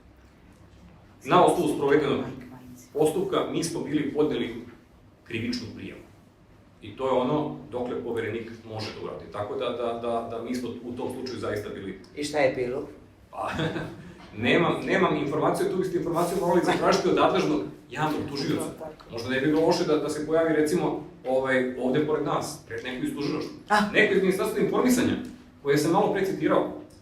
Ili možda, rekao, u Novom Sadu ste pokrajinski sekretarijat, postoji, je li tako? Evo... Da se vratim na ono što ste rekli u vezi sa osobom koja će sedeti automobil bez vozačke dozvole, mislim da to nije baš dobro poredje, zato što osoba koja sede bez vozačke dozvole može direktno da umre u saobraćajci. Ako neko napiše naslov bez čitanja pravila, može da zaradi, čak može da dobije unapređenje. To su neke direktne suprotnosti. A može i da pogine? To je recimo. Ne može? Dobro. Slažem se da je poređenje, mislim, ad hoc, nespretno, ali prosto hoću da kažem da svaki posao nosi odgovornost. Da, to stoji. Ali ja mislim da ako mogu samo da nekako malo pomognem u cijeloj priči, da sad ovo ne bude sada rasprava oko pravila kojih ima ili nema, ili se pridržavamo ili se ne pridržavamo. Mislim, ja lično smatram da su ovo vrlo ozbiljne teme o kojima se retko govori na pravi način. I da ne bude da je samo REM, a ne želim uopšte da gasi vatru, mislim da se razumemo, ali da ne bude da je to samo REM ili da je to samo jedno ministarstvo ili da je to, ne znam, prosto sve ustanove, sistem u ovoj zemlji se ne bavi marginalnim grupama, nažalost. Ljudi koji imaju probleme sa mentalnim zdravljem, ljudi koji imaju probleme i razmišljaju na jedan potpuno drugačiji način, govorimo o mladim ljudima u potpuno drugim okolnostima, to nisu naši obrasci, to nije naš život, to nije naš mentalni sklop.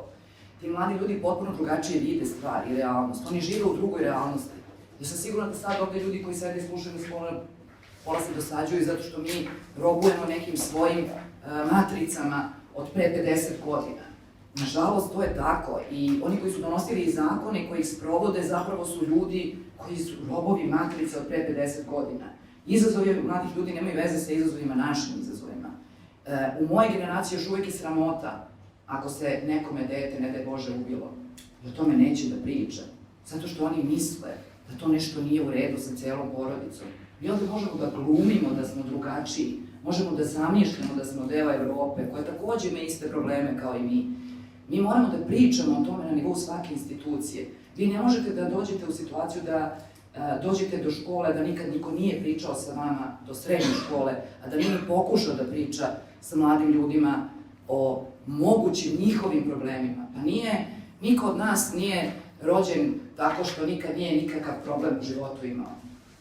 Ja bih mogla s vama godinama i danima da pričam o svojim usponima i padovima. Ne izgledam tako, jel da? A verujte mi na reč. Znate koliko puta? Evo i ovim godinama sad, evo i pre neki dan, evo i prošle godine. Ali o tome se ne govori, jer i kad je reč o novinarstvu, novinarstvo više nije profesija koja je plaćena da bi tražila uzroke. To je profesija koja je plaćena da bi zarađivala posledice. I to neko ozbiljno gaji. Ja mislim da je to ogroman problem, ne samo naš, nego i u svetu. U zemljama u tranziciji koja se nikada ničega nije oslobodila, jer se nikad ni sa čim nije suočila, to poprima ove razmere. Nisu mladi ljudi, prosto neće svakom pasti na pamet da se ubije. Ali mu je bliža smrt, jer je ona tako bagatelisana. Onda je smrt bagatelisana. Mi ne slavimo život. Naše teme su svađalačke. Ja znam mnogo mladih ljudi koji ne gleda televiziju. Neće da se zadrži ni na jednom programu. Ni na N1, ni na Novo S, ni na RTS-u, ni na Binku. To bije kao hekler. To nije njihov život. Oni hoće sada da žive. I kad dođe kući taj mladi čovek, i kad ostane potpuno sam u okruženju koje ga ne razume, a pritom rastao na filmovima, igricama gde je smrt iluzija, to je problem.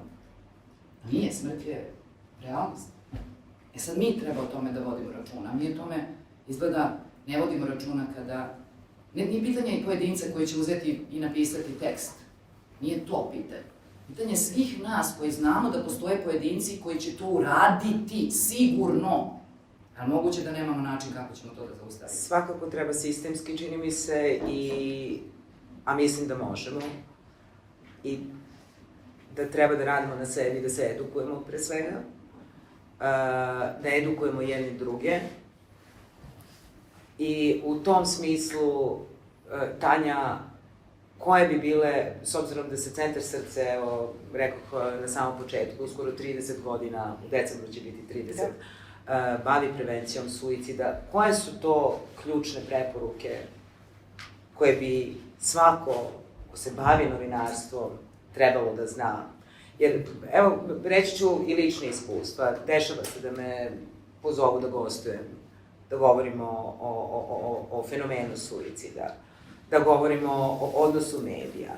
I sada dešava se da budete u paradoksalnoj situaciji da dok vi pričate svoju priču, iza je video wall gde su svi mogući naslovi i sve ono što ne da ne treba, nego je ono veliko ne treba da mi staviš fotografiju mosta sa kojeg će neka osoba, a to smo imali, evo, to pre 2 nedelje, mediji su se utrkivali o tome ko će objavljivati fotografiju mosta iznad Tare, bila su 2 slučaja suicida mladih ljudi u Crnoj Gori.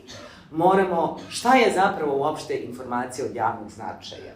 Zašto bi mene kao građanina zanimalo šta o nekom slučaju misli prva komšinica, slučajni prolaznik? Ne, to nije informacija od javnog značaja. Koja je to tip informacije koji je bitan u ovom slučaju? Danje da naučimo i da naučimo šta. Kaže, zakon o informacijama od javnog značaja da ne smete povrediti tuđu privatnost. To je prva stvar, prva i osnovna stvar. Privatnost, dostojanstvo. Upravo tako.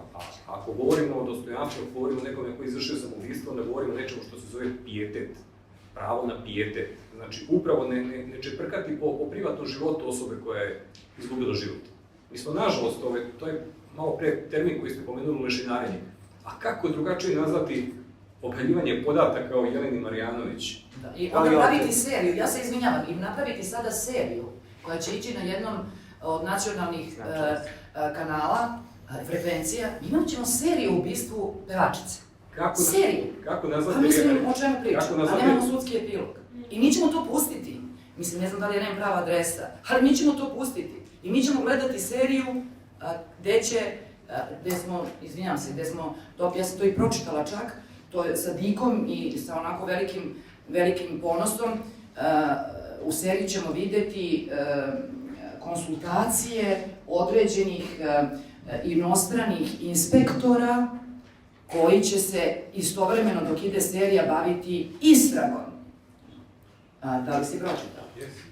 Pa mislim, sad stvarno, ako ćemo to do te mere predstaviti kao nešto što, mislim, i tu ima neka nečija privatnost. Na kraju krajeva, ta devojčica, ćerka od žene koja je ubijena, mislim, za koju društvo još uvek ne zna ko je ubica. Mi pravimo toga seriju. I to dete će dok je živo konstantno pri svakom kliku, pri svakom googlovanju, jeli... To dete je već poraslo.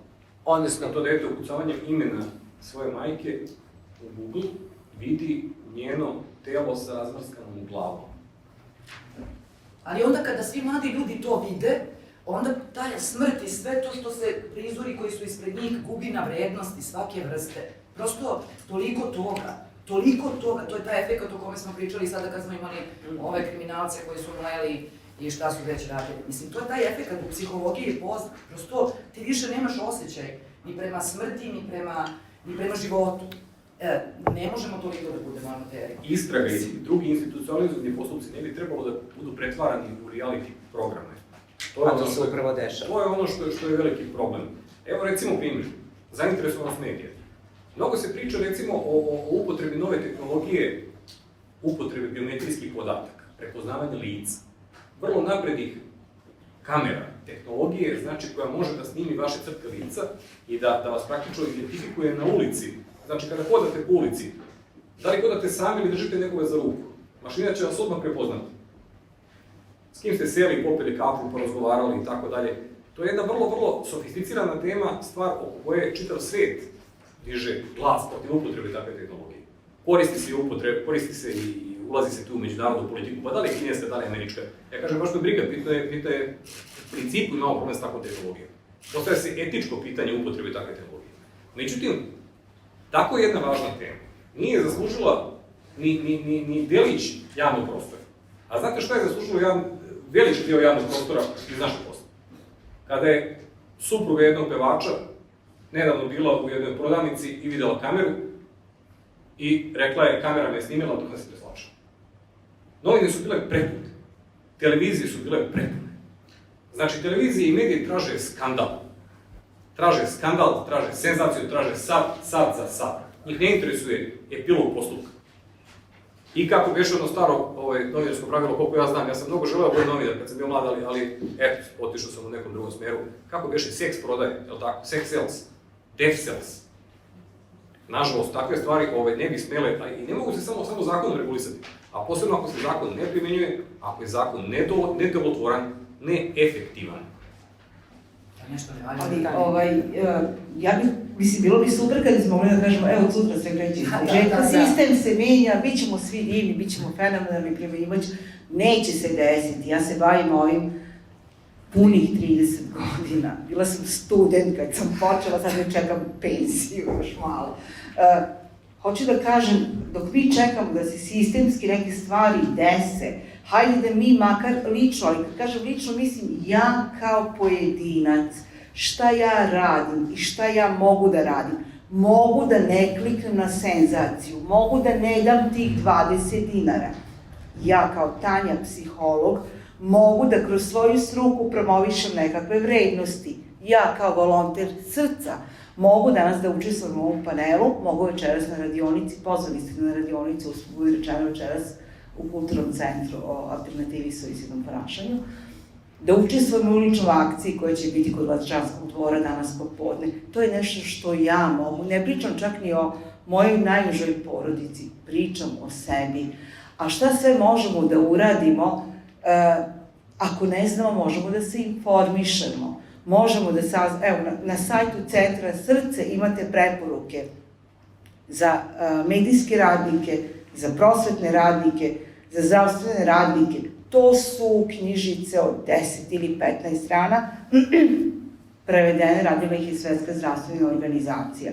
Znači, ne želim da nam to što ne valja, a puno toga ne valja, ne treba to niko da nam kaže, vidimo i sami, da nam bude paravan i nekakva vrsta otklona, eto kao živimo u lošem sistemu, pa ne možemo ništa. Možemo. Ja se sjećam prve akcije, radili smo je odmah kada je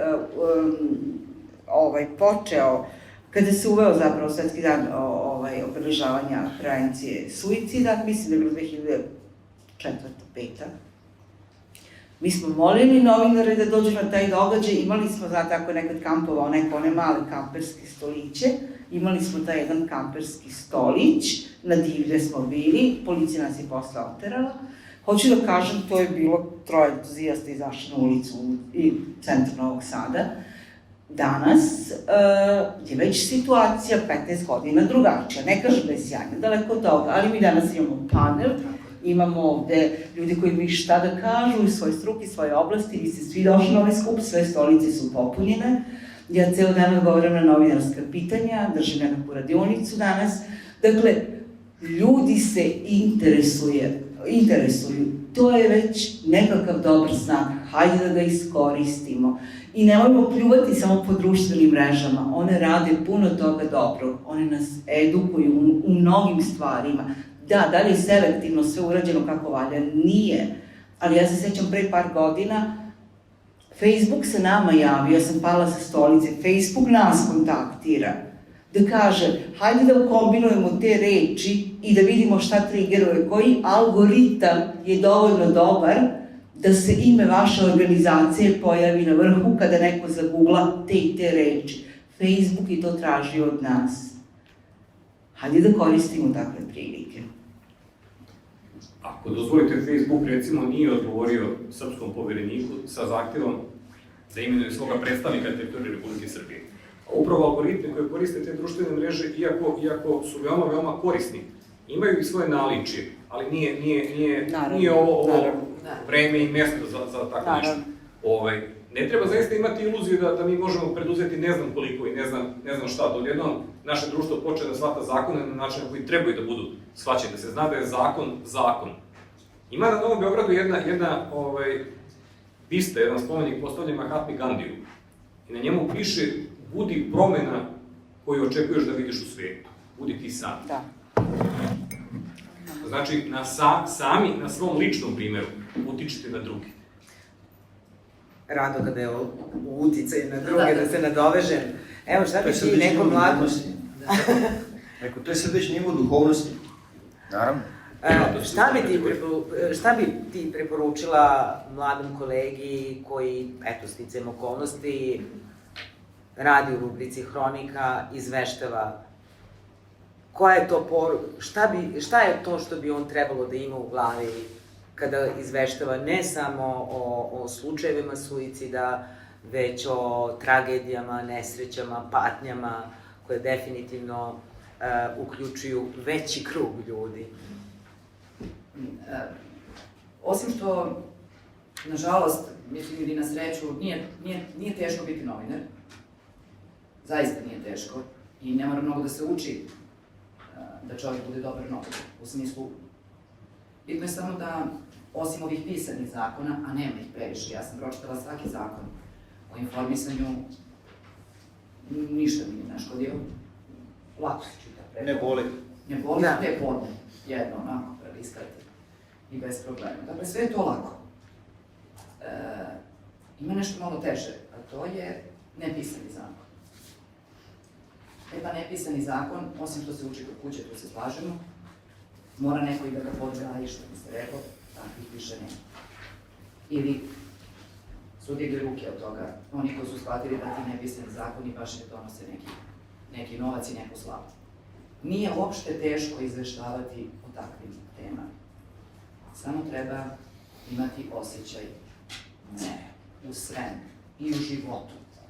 Ne samo u poslu. Mere. Ozbiljne mere. I ja stvarno verujem u empatiju. Ja ne mislim da je teško, pa čak i ako se čovek rodi bez tog osjećanja koji stavlja sebe u tuđe cipele, u ovom poslu to je imperativ. Onog trenutka kada obuvate samo svoje cipele i samo njima hodate, vi ćete možda biti slavni, možda ćete dobiti neki novac za to. Ali kad se bavite ovakvim temama, morate da obujete tuđe cipele. Verujte mi, tuđe cipele uopšte nisu loša pojava. Posebno kad su vama nekudobne vaše ili kad ste naštipani. Ja nosim cipele 30 godina. Mnogih ljudi. Nikad me nisu nažurali. Dobro sam se osjećala. Evo imamo pitanje u publici. Hvala. Evo, moje ime je Aleksa i htio bih da vas pitam, čisto da vas pitam, nego da postavim tu neku premisao. Mediji su sedma sila i postoji, vidim da ovde dosta se govori o sopstvenoj odgovornosti, ali postoji nešto što se zove manipulacija i manipulacija drugim ljudima. I mediji često koriste u današnje vreme manipulaciju kao sredstvo da promene mišljenje drugih ljudi. I nije samo sopstvena odgovornost kada nismo ni svesni da se manipuliše sa nama. I ono što bih htela da kažem jeste da kao što postoje ljudi koji navode drugi ljude na samoubistvo i misle da tako neće biti odgovorni, takođe i uloga medija kada se pojavi ovakva neka situacija može posmatrati kao saučesnici u tom samoubistvu ako se ne odgovara na određen način. I htio bih vas da pitam kako vi vidite ulogu medija u odgovornosti na samoubistvo. Evo, mogu ja u dve rečenice. Prvo, uloga medija je ogromna. Ne mogu da kažem najvažnija, ali vrlo važna. I na kraju krajeva, kada se pročitaju preporuke Zdravstvene organizacije, uloga medija je tamo posebno istaknuta i ovo o čemu smo i pričali je deo toga. Naravno, ako govorimo samo o ličnoj odgovornosti, da ćemo se zaustaviti na jako niskim stepenicama, ne može. Koliko god smo entuzijasti, ne može se na ličnom planu da ostane. Ali hoću da kažem da ono što mediji mogu da urade, što bi mogli da urade, nije uopšte nešto preterano strašno i komplikovano. Već je pitanje da li se to uklapa u nečiju koncepciju, da li podržava neki sistem vrednosti koja se tu neguje ili ne neguje. Ali same preporuke, ko malo pre reče, treba imati meru. Da, treba imati zdravog razuma i mislim treba biti pošten prema tome što radimo. A mislim da svako od nas ili većina od nas kad ima taj nekakav pošteni pristup itekako može da proceni šta je u redu, šta nije u redu. Ja malo pre pomenu, odgovarajući na nečije pitanje, da, znači, ako s jedne strane stoji alternativa, objavljivanje fotografija, imena, mesta, detalja, izjava komšinice, šta je mama mislila, šta je pisala u pismu, koju Mrko gledao preključe, da li mu je vratila prsten, da li je skakao već s mosta. Ako umesto toga nudimo sadržaj tipa mentalno zdravlje je ovo, briga o mentalnom zdravlju je ovo, veza između depresije i suicida je ovakva, psihoterapijom se može uraditi ovo, volonterska pomoć je u ovim situacijama pametna, otiđite, javite se lekaru ako ste primetili to i to, ako vaš komšija, prijatelj se ponaša drugačije u vezi sa tim i tim, skrenite mu pažnju, zaustavite se, porazgovarajte s njim, ovo su brojevi telefona, ovo je nacionalna linija, ovo je centar srce, šta god već drugo. Dakle, ako takav sadržaj ponudimo o izveštavanju, o bilo kom problemu vezanom za mentalno zdravlje, mi smo tada puno uradili i za sebe i za tu osobu koja to čita. Generalno mislim da je to veoma važno, zato što dosta ljudi sa kojima sam ja razgovarala koji imaju neke poteškoće ne znaju kome da se obrate. Ja sam skrenula pažnju centar što ima mogućnost da se anonimni. Takođe centar u Novom Sadu Upduz koji je pogodan za mlade ljude, koji je onako jeftin dosta, 1000 dinara, mislim, psihoterapija prvi 12 puta, kasnije se diže cena, ali opet i tih 12 puta nešto se pokrene i onda kasnije da se radi na sebi, mislim da je dosta važno, dosta ljudi ne zna za to da postoji. I to je važno zato što je dosta ljudi ne samo da ne zna, ima loših iskustva. Ja sam lično sam imala jako loših iskustva sa prvim pokušajima terapije, gde su mi rekli da nemam problem i da ništa, da je sve okej sa mnom. A ja sam znala da nije, nisam naišla na pravo. I onda kao dosta ljudi se obeshrabri ako ima loših iskustva sa nekom vrstom terapije? Pa, to je jedna od uloga medija. Hajde da informišemo, hajde da ukažemo kome može bilo ko od nas, ukoliko se nosi sa nekom poteškoćom mentalnog zdravlja, da se obrati. Znamo da sistem nije idealan, da se razumemo. Nema dovoljno, znači problem sa ljudstvom, sa tim ljudskim kapitalom ima svaki sektor, pa i sektor zdravlja. Ono što možemo, to je, dakle, da informišemo, ono što mi, na primjer, u okviru inicijative Za tebe važno je radimo, to je upravo pružanje informacija koje su to institucije, koji su to brojevi telefona, kome se možete obratiti. Nažalost, Srbija nema dovoljno centara za mentalno zdravlje. Nažalost, da, dešava se kada se obratite lekaru u opšte prakse ili odabranom lekaru, kako se to sad zove, treba da dobijete uput za psihijatra. Po zakonu, svi domovi zdravlja bi trebalo da imaju psihijatra. Manji je problem u većim sredinama, male sredine, tamo je situacija katastrofa, u smislu da je upitno da li imaju uopšte i dom zdravlja, a kamoli nekog... Stigmu da ne pominjamo.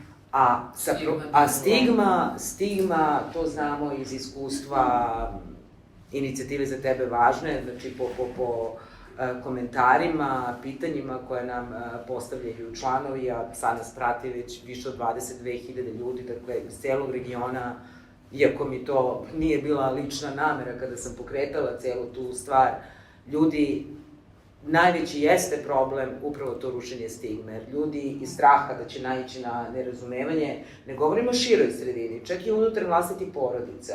Upitno je da li kad kažete nisam okej, nisam dobro, pri tome, odmah da se ogradim, nije svaka tuga depresija, niti je svaka frka pred ispit ili šta god, panični napad, mentalni poremećaj, ali moramo se edukovati. I kao što sam već rekla nešto ranije, nije problem to što ne znamo. Problem postaje onda kada ne želimo nešto da saznamo. Postoje zaista te društvene mreže koje imaju svoju tamnu stranu. Zaista postoji puno dobrih, kvalitetnih izvora putem kojih se možete informisati. Evo, sad trenutno mi sprovodimo zajedno kampanju Pripazi na ton, pripazi na klik.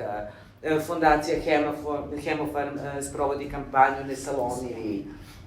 Mi na našem sajtu imamo spisak svih institucija kojima se možete obratiti i organizacija tipa Centar srce za pružanje, sa SOS hitne intervencije, za pružanje psihosocijalne podrške u zajednici. Ali moramo, kada su mediji u pitanju, to je sad pitanje uređivačke politike, ali to je i pitanje političke volje, bojim se, jer sve dok svi zajedno ne budemo uključeni u celu tu priču, i ponovit ću, potrebna je saradnja svih ministarstava, potrebno je da to pitanje mentalnog zdravlja, posebno sada u doba pandemije, kada smo svi suočeni sa nekim strahovima, svako se brine da li treba primiti vakcinu, treću dozu, ne, da li će da mi izraste treće oko ako uzmem sada Pfizera, primila i tako dalje. Sad pokušavam malo da karikiram, da malo opustim ton, ali možemo, svako od nas pojedinačno i na širem planu možemo mnogo toga da uradimo. Pa hajde ljudi da se povežemo. Hajde da ova tribina ne bude, ok, sačekali smo 10. septembar, Svetski dan prevencije suicida, mi smo izdeklamovali to što smo imali, vi ste postavili pitanje upitno da li ste dobili odgovore koje, ne znam kakva su vam bila očekivanja, i da sutra život ide dalje. Još i koktelčić nas čeka, a da sutra više niko ne govori o tome. Prije pitanje je bilo da se osvrnemo na to što konstantno govorimo o tome da je potrebna saradnja ministarstava. Da, to je tačno, da sistem ni u okviru samog vladinog sistema ne funkcioniše najsjajnije, iako nekom ko dolazi socijalne zaštite znam da je to i tako teško, ali problem je i nefunkcionalnost vladinog i nevladinog sektora. Znači, imamo tu umreženost nevladinih organizacija koje pružaju često direktnu pomoć i koji se odmiču od medicinskog modela, gde imamo psihoterapijsku podršku, Dok to u javnom sektoru nemamo, mi u javnom, odnosno u domovima zdravlja kada odete, da, dobit ćete rešenje svojih bioloških poteškoća, odnosno reći vam sveti neurotransmitere, reći evo piju ovo i mislimo da je tu kraja, tu nije kraj, znači nedostaje psihološka podrška, psihoterapijska podrška i socijalna podrška. Ako ostavimo samo jedan deo problema, uz to dobijemo stigmu, pada svi ovi delovi koji nisu zadovoljeni u okviru domova zdravlja. I pored toga također imamo i taj problem gdje psihoterapija nije uređena, zakon o psihoterapiji nema tako kako bi trebalo. I stoga se javlja ovakva poteškoća da mi kada se obratimo za pomoć, dobijemo pomoć od kvazi stručnjaka, što je problem i u medijskim kućama i tako dalje. Tako mislim da svi imamo tu odgovornost da treba da zagovaramo rješenje ovakvih pitanja, a mediji imaju itekako ogromnu funkciju u tome. Da, evo sad na konto pitanja od malo pre ovde, ne znam, mislim ti sad sleđa ne vidim koje postoje pitanje i na konto tvojeg sada komentara, da, sistem po pitanju mentalnog zdravlja malo štuca, ali što se tiče bar u Novom Sadu civilnog sektora i umrežavanja, uradili smo to. Znači, postoji sve vreme vam ide na ovim monitorima, menjaju se slajdovi, postoji sada mreža u naslovu saznačne podrške. Tu je nekih 12-13 organizacija koje pružaju usluge iz domena mentalnog zdravlja. Neko putem telefona, putem četa, maila, neko radi klasičnu psihoterapiju, neko ima svoje specifične ciljne grupe tipa HIV pozitivni ili LGBT osobi. Znači, ukucite bilo gde sazvežđe podrške, izaći će vam koje su to organizacije, opis šta koja tačno radi i kontakti. Tako da, eto, na taj način možete uputiti. To je lokalni nivo, to je na teritoriji gradova. Zvanično to je lokalni nivo, ali mnogi od nas radimo online, tako da i javljaju se ljudi iz regiona. Evo imamo još. Ja bih se vratila malo na izveštavanje medija, pošto spominjali ste da se uglavnom izriču preporuke za buduće izveštavanje. Da li je bilo neki strožijih, da kažemo, kazni za neadekvatno izveštavanje na ovu temu? Ili, pošto, mislim, poznato je kod nas da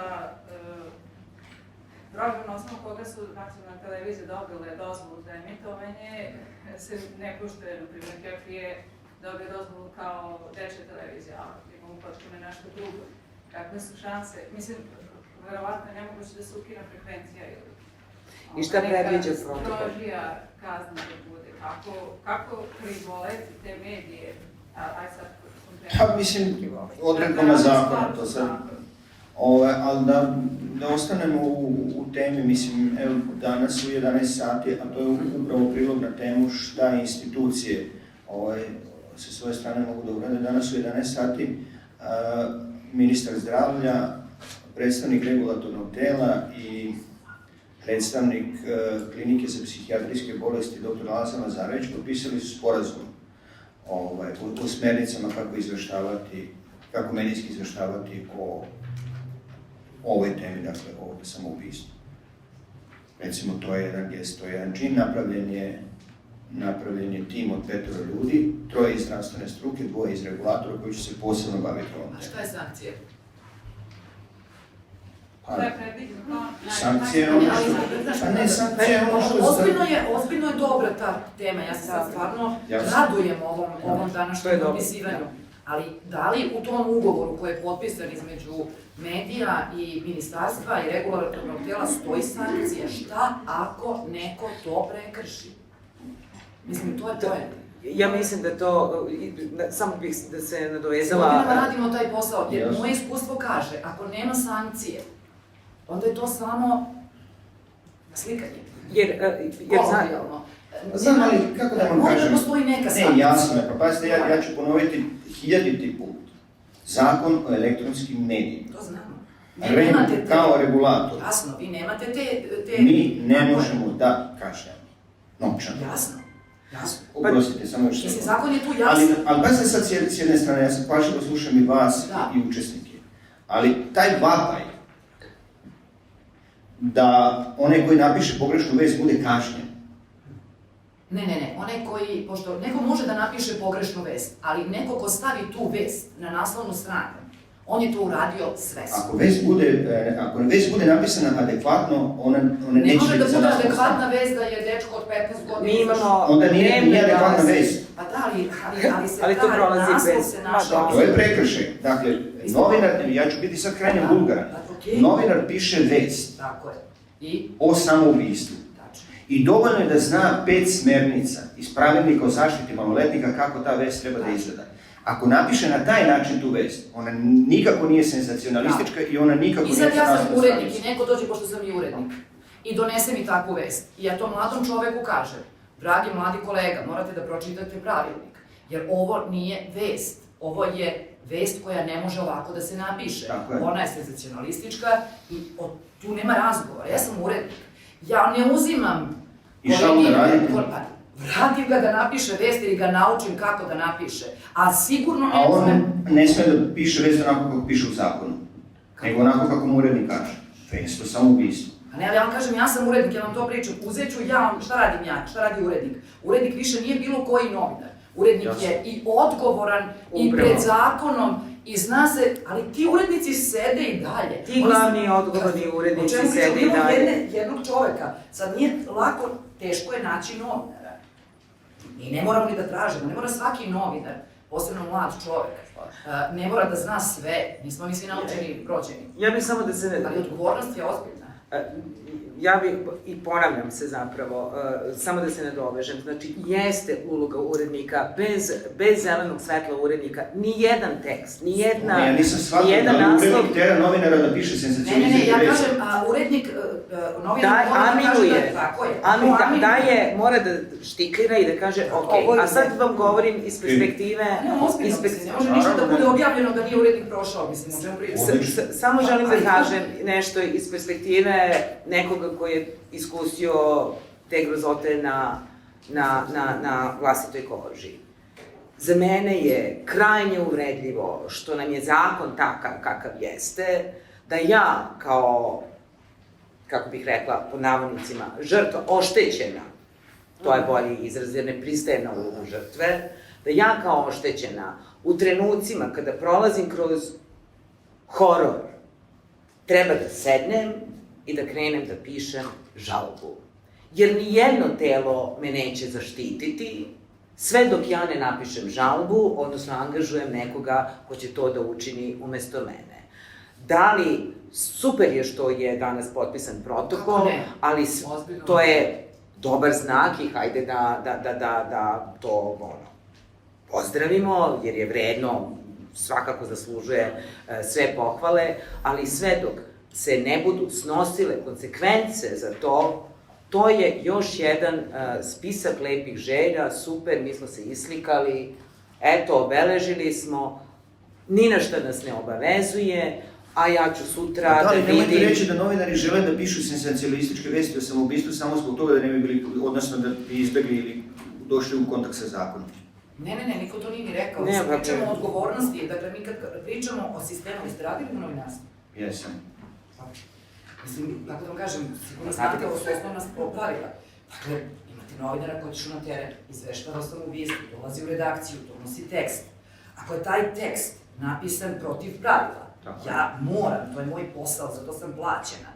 To je moja odgovornost da pogledam vest koja je pogrešno napisana, vratim vest i kažem, ovo nije dobra vest. Ne uzimam tu vest, još je ja okitim i stavim na naslovnu stranu. Jer kad to uradim, ja, kao urednik, sam odgovornija od novinara koji je doneo, a ne mora uvek sve da zna.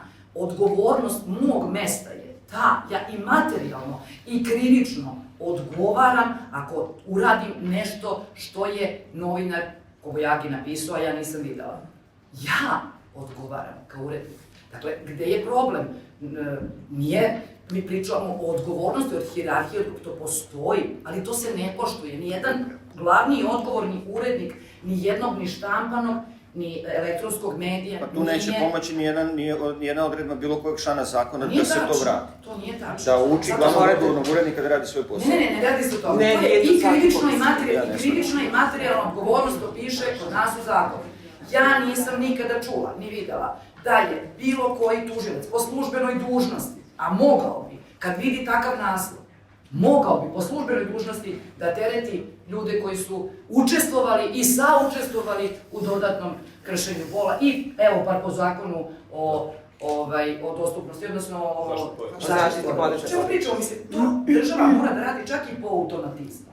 A čak i po automatizmu. Možda trebalo osvetliti još jedan segment ove priče. Znači, nije pojete samo u izveštavanju o izvršenim samoubistvima, nego čak i o ogoljavanju vaše privatnosti. Jer to uvek jedno za drugim ide. Ja uzmem nekakav dokument, recimo zvaničan o vama, koji ne biste želeli da zna šira javnost, koji bi trebao na nivou vaše ličnosti ili vaše porodice se zadrži, objavim tu javnost. To može dovede do samoubistva. Da to bude okidač, kako se to kaže, trigger, tako. Ista priča i na društvenim mrežama. Iste priča i u medijima. Malo pre ste pomenuli ustanovu. Pre 5 godina smo imali situaciju da je na jednoj nacionalnoj televiziji prikazan izveštaj o lečenju u psihijatrijskoj zdravstvenoj ustanovi Laza Lazarević, jednog čoveka. Originalni dokument koji je potekao iz Laza Lazarevića, tako. I mi smo proveli postupak nadzora, ostali su obeljivali to, tako. Utvrdili smo da je u pitanju jedna žestoka zloupotreba, da je u pitanju jedno krivično delo. Inicirali smo prekršajni postupak protiv onoga u ustanovi. Kazna je bila 5.000 dinara. To je bio epilog. Inicirali smo krivični postupak protiv onoga koje neovlašćenim licima dostavio te podatke. Krivično delo je zastaralo. Meni se čini kao da svi računaju na to što ništa ne funkcioniše. Evo, o tome pričam. Mislim da je to zajednički osjećaj svih nas. Tako da bi trebalo porazmisliti. Hvala. Ja sam danas sticam okolnosti bila u nekom televizijskom uključenju i pre mene je bila žena sa pravima duž život, ali pre mene je bila žena koja je govorila o ovim protestima što se danas odigravaju u Beogradu i rekla je nešto što je jako primenljivo sada u našoj situaciji. Rečenica koja je glasila: nije promena ako nije sistemska i nije obavezujuća. I to je ono što se sada kod nas dešava. Kao neko ko se bavi ljudskim pravima i prevencijom i u medijima radili smo predlogi izveštaja za izmene baš o mentalnom zdravlju, radilo se o osobama sa invaliditetom. Koliko tu ništa nije pokriveno i koliko apsolutno nikako nismo zaštićeni, i pritom i pandemija i sve ostalo što se dešava u našoj zemlji, gde realne potrebe ni najmanje nisu zadovoljene. I naravno sve to primenjivo i uopšte na zdravlje generalno, ali naročito na mentalno zdravlje, i o tome se uopšte ne govori. Sad, vezano za izveštavanje, moram da se nadovežem na ovu priču za urednike, zato što je to jako značajno i radići sa urednicom koja je starija i vašeg kova i u pitanju je dokumentarno obrazovni program. I bili su tekstovi o prevenciji suicida, bili su tekstovi uopšte o mentalnom zdravlju, zatim o izveštaju MDRI-a, što je sada za institucionalizaciju i ostalo. I meni su tekstovi vraćeni, zato što su bili jednostrani, zato što sam bila previše emotivna, jer je to moja tema, ja to živim. I urednik koji je to vratio je rekla mi je samo da moram da malo izobličim, odnosno da uzmem u obzir obe strane. I to radi dobar urednik, jer meni je sada mi je užasno strašno, zato što je to život, a moj tekst je urađen. Ali sam morala da naučim kako da napišem pravu vest. I to je u stvari ta odgovornost koju svaki pojedinac mora da nosi. Tako da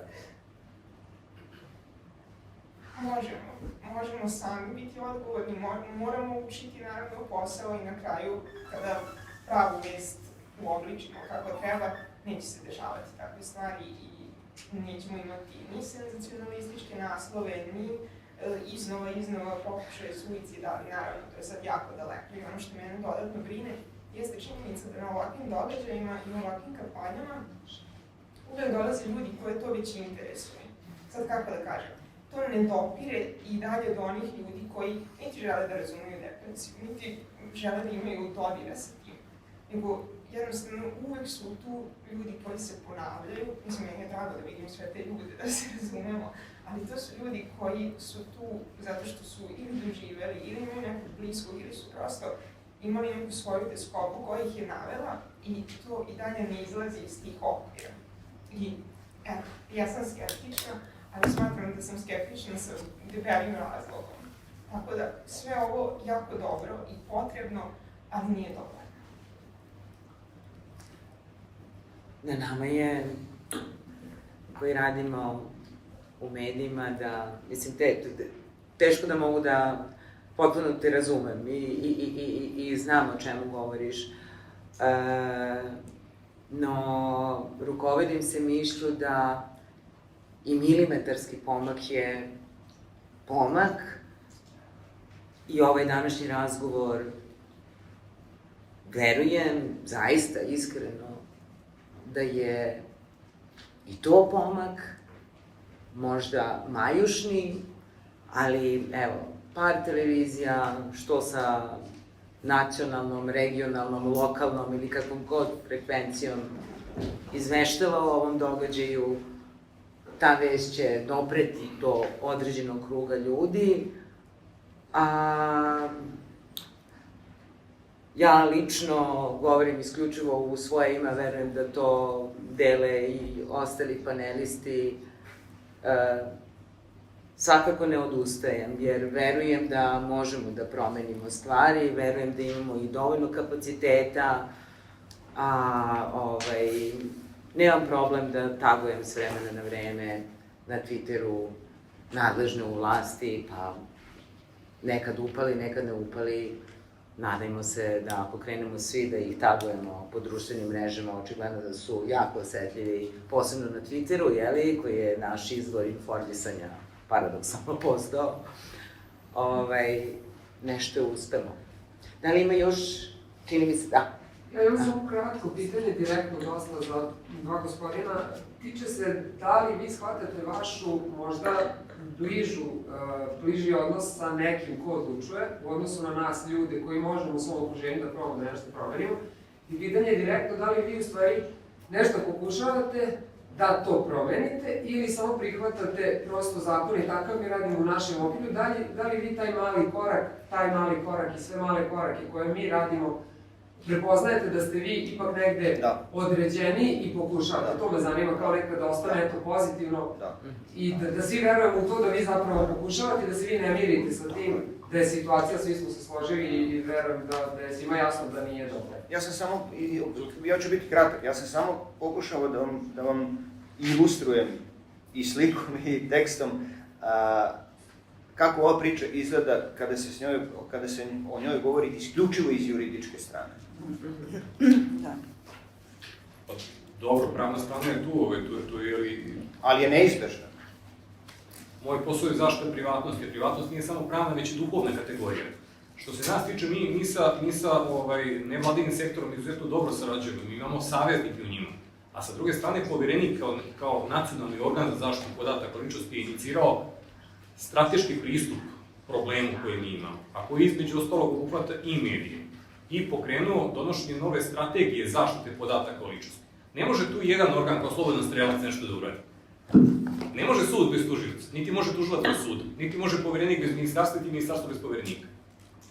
Tako da ovo je opšte pitanje što se nas tiče, mi se zaista trudimo svim silama, već godinama unazad, da pokrenemo, da promenimo neke stvari i da se prosto naše društvo uredi tako da se postupa, da se zna da je zakon zakon i da je obavezujući za svakoga.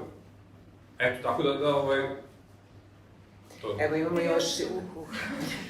Ću uveče ovde. Da dođem malo pre na koleginicu koja je pričala o tome kako ove teme nisu i dalje šire u nekom fokusu i da je jedan od načina i jedna od dobrih praksi je to da uključimo poput uvodnice, komedijski radnici, ne bi trebalo da verujemo od toga, da prosto uključimo sve to što se stvarno dešava i, ne znam, i Ancu Lukasa i nekog iz Rambama, da evo se ukinem tu neku paralelu kao slučajno, ali znate šta hoću da kažem, a i ne znam, odnosno proletos je OPS i Gabriela Marković i njihove organizacije su radili predstavu o devojčici sa šibicama i sad pričali smo o trgovini ljudima i onda je bilo dobro da se novinarski tekstovi, dakle nismo samo izveštavali sa predstave šta se desilo, ko je organizovao, ko je glumio, nego zapravo da smo davali savete, pozivali stručnjake i malo šire pričali o toj temi, takođe sa svim mogućim brojima telefona. I to su kao mali neki koraci, ali mislim da kada bi više nas, više medija, nekako išli tako, više mislim. Evo, imamo još jedno i moramo polako da privodimo kraju. Ja mislim da je bilo vrlo važno da, koleginica rekla, nekada se vrtimo u istim krugovima i koji smo osvešćeni o tome. Jer ja kad razgovaram sa prijateljima, oni koji su osvešćeni da dete prolazi kroz neku turbulentnu fazu u svom životu, oni traže pomoć psihoterapeuta. Ali se neretko desi da posle njihovog razgovora, prvog psihoterapeuta razgovara sa detetom, on sa njima, kaže, grozno sam se osjećala kao ono u tužničkoj klupi, vi ste krivi za ovo, vi ste krivi za ovo. Kaže, ja sam otišla samo da mi neko pomogne da shvatim svoje dete, da mu lakšem, da prođe lakše kroz taj period, a na kraju sam, kaže, bila osuđena, malo nekako nešto nisam dobro uradila. Mislim da je važno uvesti razgovor o tome kako prepoznati to ponašanje kod svog deteta na roditeljskim sastancima u školama, približiti roditeljima i približiti deci kako da prepoznaju da je njegov prijatelj opasno tužan ili da govori o nečem što bi moglo da predstaviti opasnost za njega. Jedna od stvari koja je predviđena između ostalog i ovim da polako privodimo kraju današnju tribinu, to je i predviđeno u nacionalnom programu zaštite mentalnog zdravlja, da se takozvani predmet mentalna higijena ili mentalno zdravlje da bude da se uvrsti u školski program. E sad, jedno je šta piše na papiru, primjena kao i što kao što je to slučaj sa zakonima, vidjet ćemo da li će se realizovati, ali mislim da tu veliku ulogu mogu da odigraju organizacije civilnog društva. Evo, u Vojvodini postoji sazveđe podrške kao mreža organizacija koje se bave na različitim aspektima zaštite i unapređenja mentalnog zdravlja. U Beogradu je osnovan pokret za mentalno zdravlje, to je relativno sveže, nastoje nakon tog famoznog društvenog dijaloga na temu zaštite mentalnog zdravlja. Evo da najavim, mi ćemo, što se Beograđana tiče, zaista negde zavidimo Novom Sadu i zapravo ugledamo se na Novi Sad, pa ćemo pokušati da 10. oktobra na Svetski dan mentalnog zdravlja organizujemo neki festival mentalnog zdravlja, da postoji čitav niz načina na koje možemo da se međusobno edukujemo, da se informišemo, a iskreno se nadam da ukoliko uz pomoć medija, naravno, kreiramo, izmenimo taj neki javni diskurs, a mislim da suštinski da je sve to pitanje dobre volje. Profit, clickbait, sve ja to razumem, ali ukoliko bi postojao mehanizam koji bi barem državne firme, velike oglašivače, primoravao da ok, možeš da se oglašavaš gde god hoćeš, ali nemoj se oglašavati u medijima koji eklatantno krše sva pravila struke, možda bi se to nešto, možda je to iluzorno i naivno, ali eto, to je jedan od načina na koji bismo možda mogli da promenimo stanje stvari. Dakle, dragi svi, hvala vam puno što ste bili ovde u tolikom broju i vidimo se uskoro, nadam se.